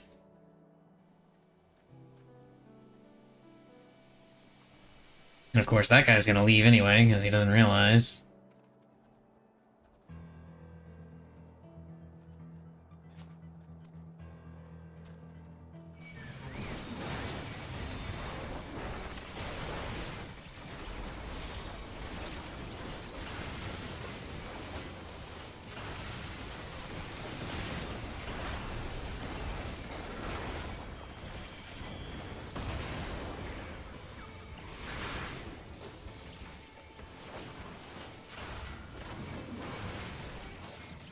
Okay, Fate spawned to the south.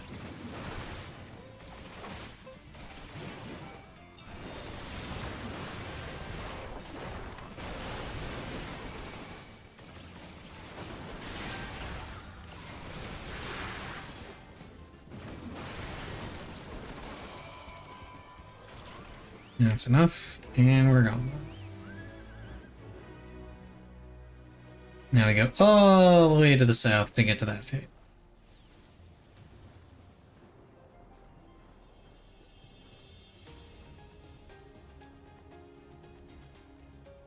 Was really rather hoping I would get some Forlorn Maidens or an actual Forlorn or even just a bonus Fate.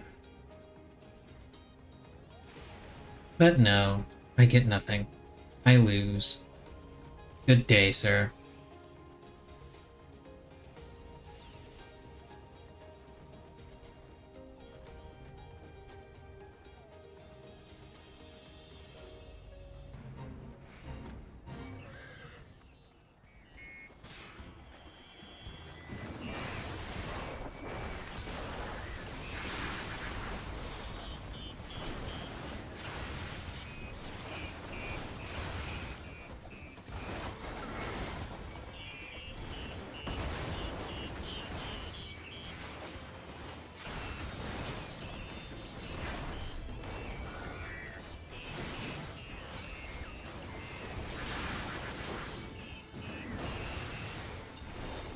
There's a Forlorn Maiden somewhere. There it is.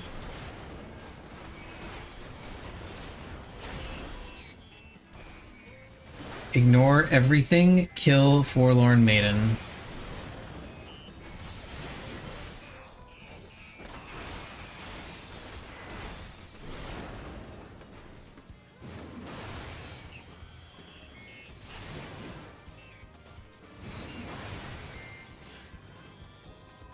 I would say this is proof that all I have to do is complain and the thing I want will show up. But the thing is, I've also been complaining about not seeing the Forlorn and only seeing Maidens, and I still haven't seen another Forlorn. So clearly it doesn't work for everything. What, Missy, you hear something?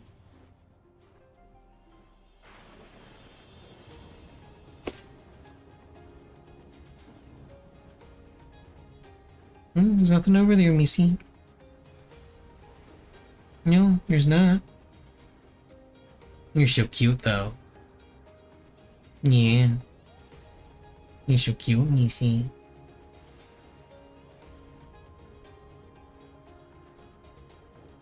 She's annoyed at me. Largely because with my previous stream schedule, this is around the time I'd be crawling in bed. And she likes to crawl in bed with me. And I haven't been doing that recently because my stream and raid schedule have kind of prohibited it.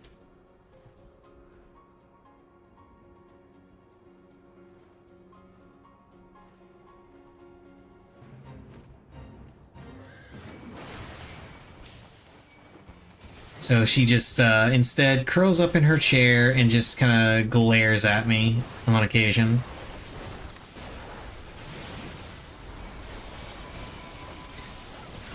Unfortunately, Missy's just gonna have to get used to it because I like this schedule, so... I mean, I'm still not thrilled about the whole raid goes until 2 in the morning bit, but I can handle that. I can deal with that. The part that I'm not so thrilled about is the part where Missy wakes me up around 6 in the morning, no matter how much sleep I've gotten or when I went to bed. She doesn't care when I went to bed, she just wants her breakfast.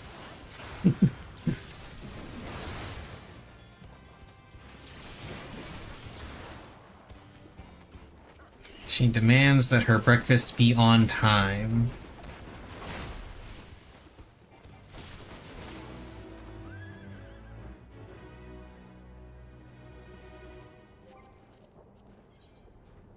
$8.55.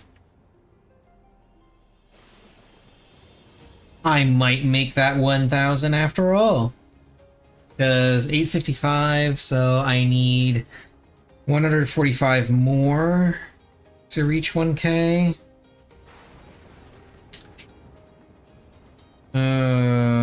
That's what, 10 fates? Ish?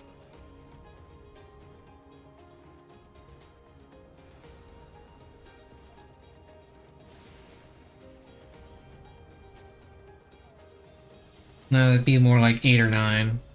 Yeah, like 8 or 9 fates is what that would be. So if I can get 8 or 9 fates in the next 10 minutes, I'll have met my goal. And still made it in bed around 10. I say around 10, but it's actually going to be more like 10:30 because I gotta clean up some stuff in the kitchen and set up the dishwasher to run overnight.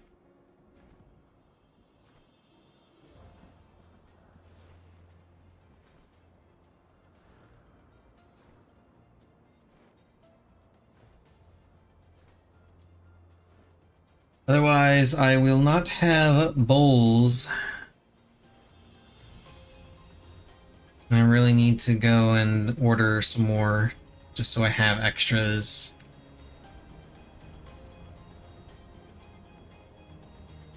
Because I use my bowls a lot more than I use my plates.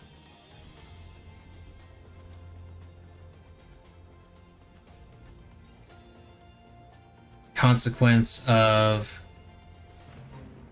enjoying oatmeal in the morning. And also things like chili. And rice. Just a lot of stuff that I need bowls for.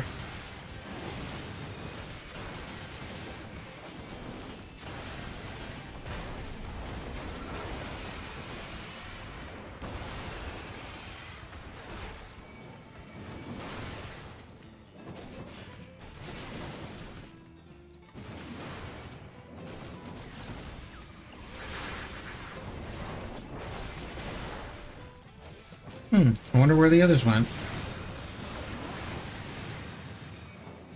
Did they instance hop? I kinda think they did.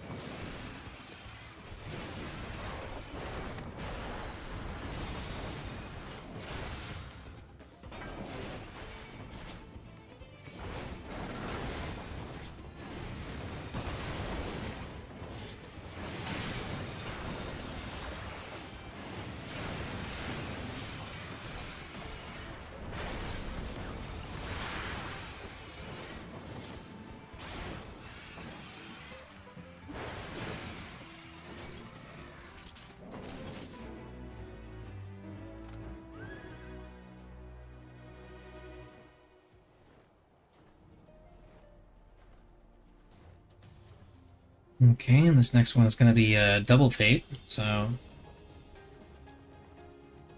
that'll be nice.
There's 3 ranged ones.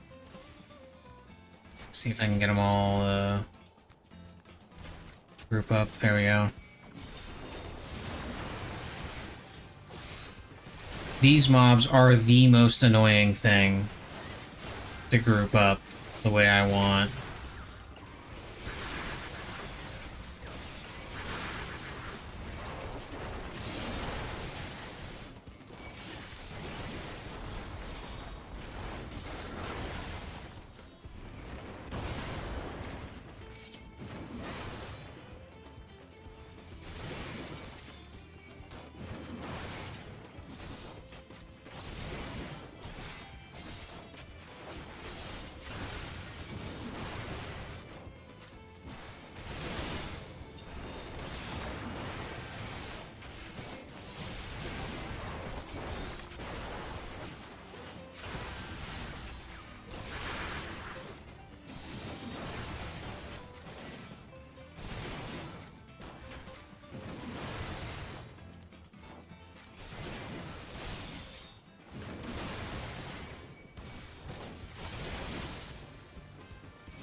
Let me mount my horse.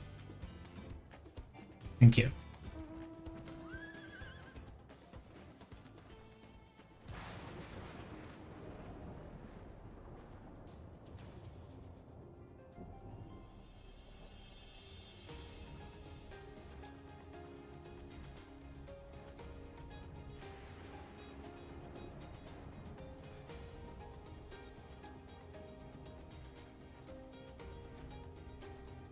Okay, this will probably be the last fate I do, because it is getting to be about that time.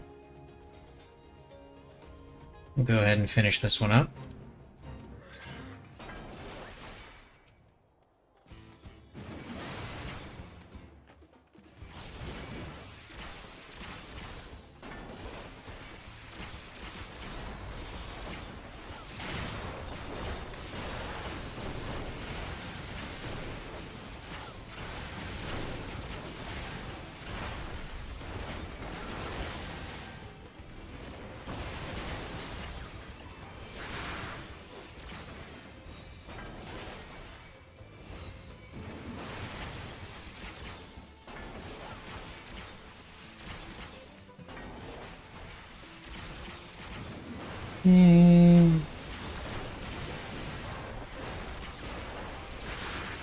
Should be about 4 waves of this. Should finish it.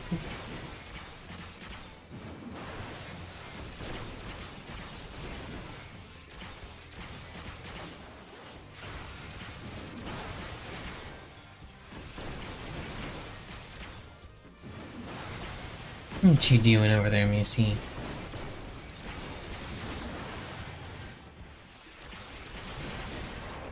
You know, one thing I am super glad for came in a little bit earlier than I thought it would.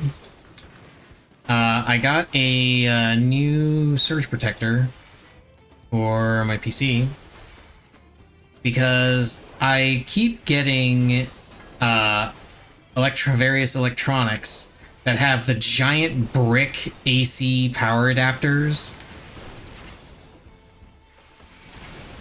that plug into the wall.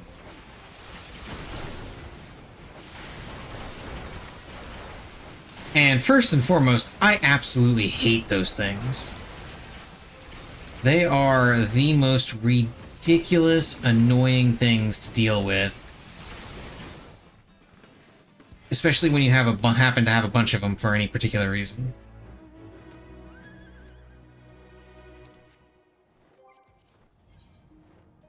We are at 9:03, so I'm only 100 shy after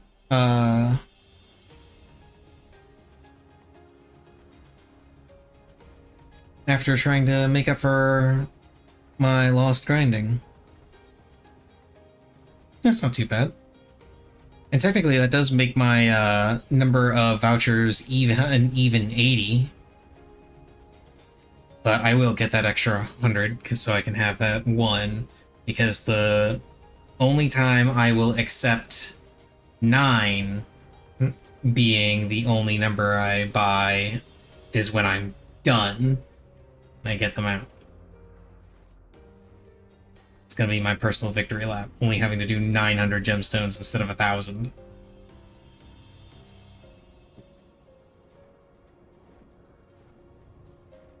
I am still gonna buy them. Just gotta make a mental note. I'll do 1,100 tomorrow.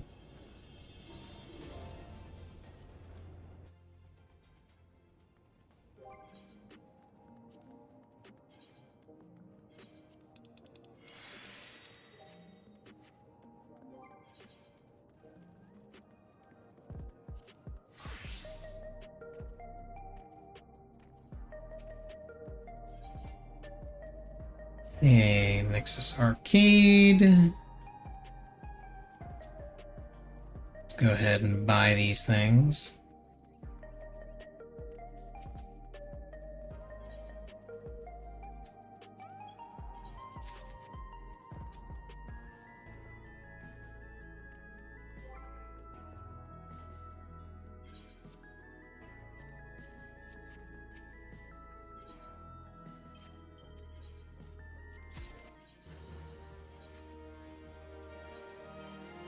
this, this,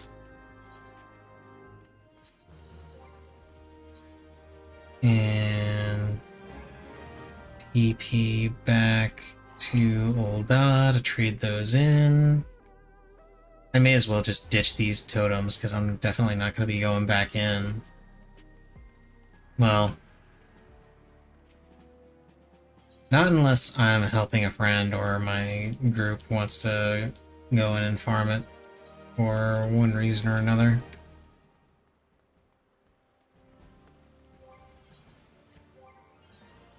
And I'm just going to throw them away. Screw them. I don't need those totems. Again, I think the only weapons I'm actually missing missing from that fight are the warrior axe and the red mage rapier. Right? Oh no, I have it. I have the red mage rapier. Because I'm not missing it. Which one's it? Oh, the samurai sword. The samurai sword is the one I'm missing. And I believe it's just the samurai sword that I'm missing. Right? Let's see. Because I know I have the axe. I do actually have the axe. I think. Because I think I've got the axe stashed in one of my retainers. Let's see. Pretty sure it's in my retainer. No. I do not have the axe. Okay, so it's the axe and the samurai sword that I'm missing. The reason why these three are in here is because I have the raid weapon for those jobs. So, and this is all gear that I can't desynth yet.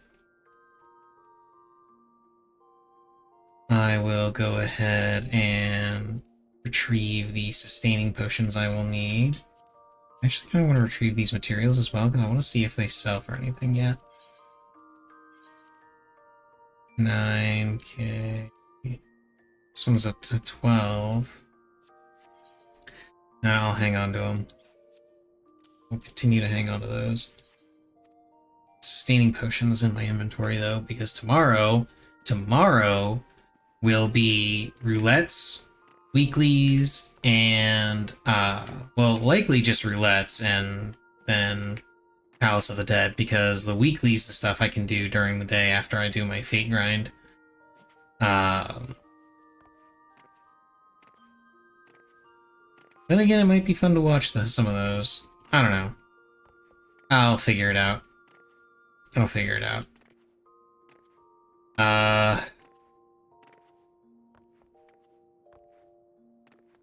Yeah, that's gonna be it.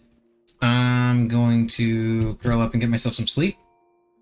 Tomorrow, like I said, will be... That was me.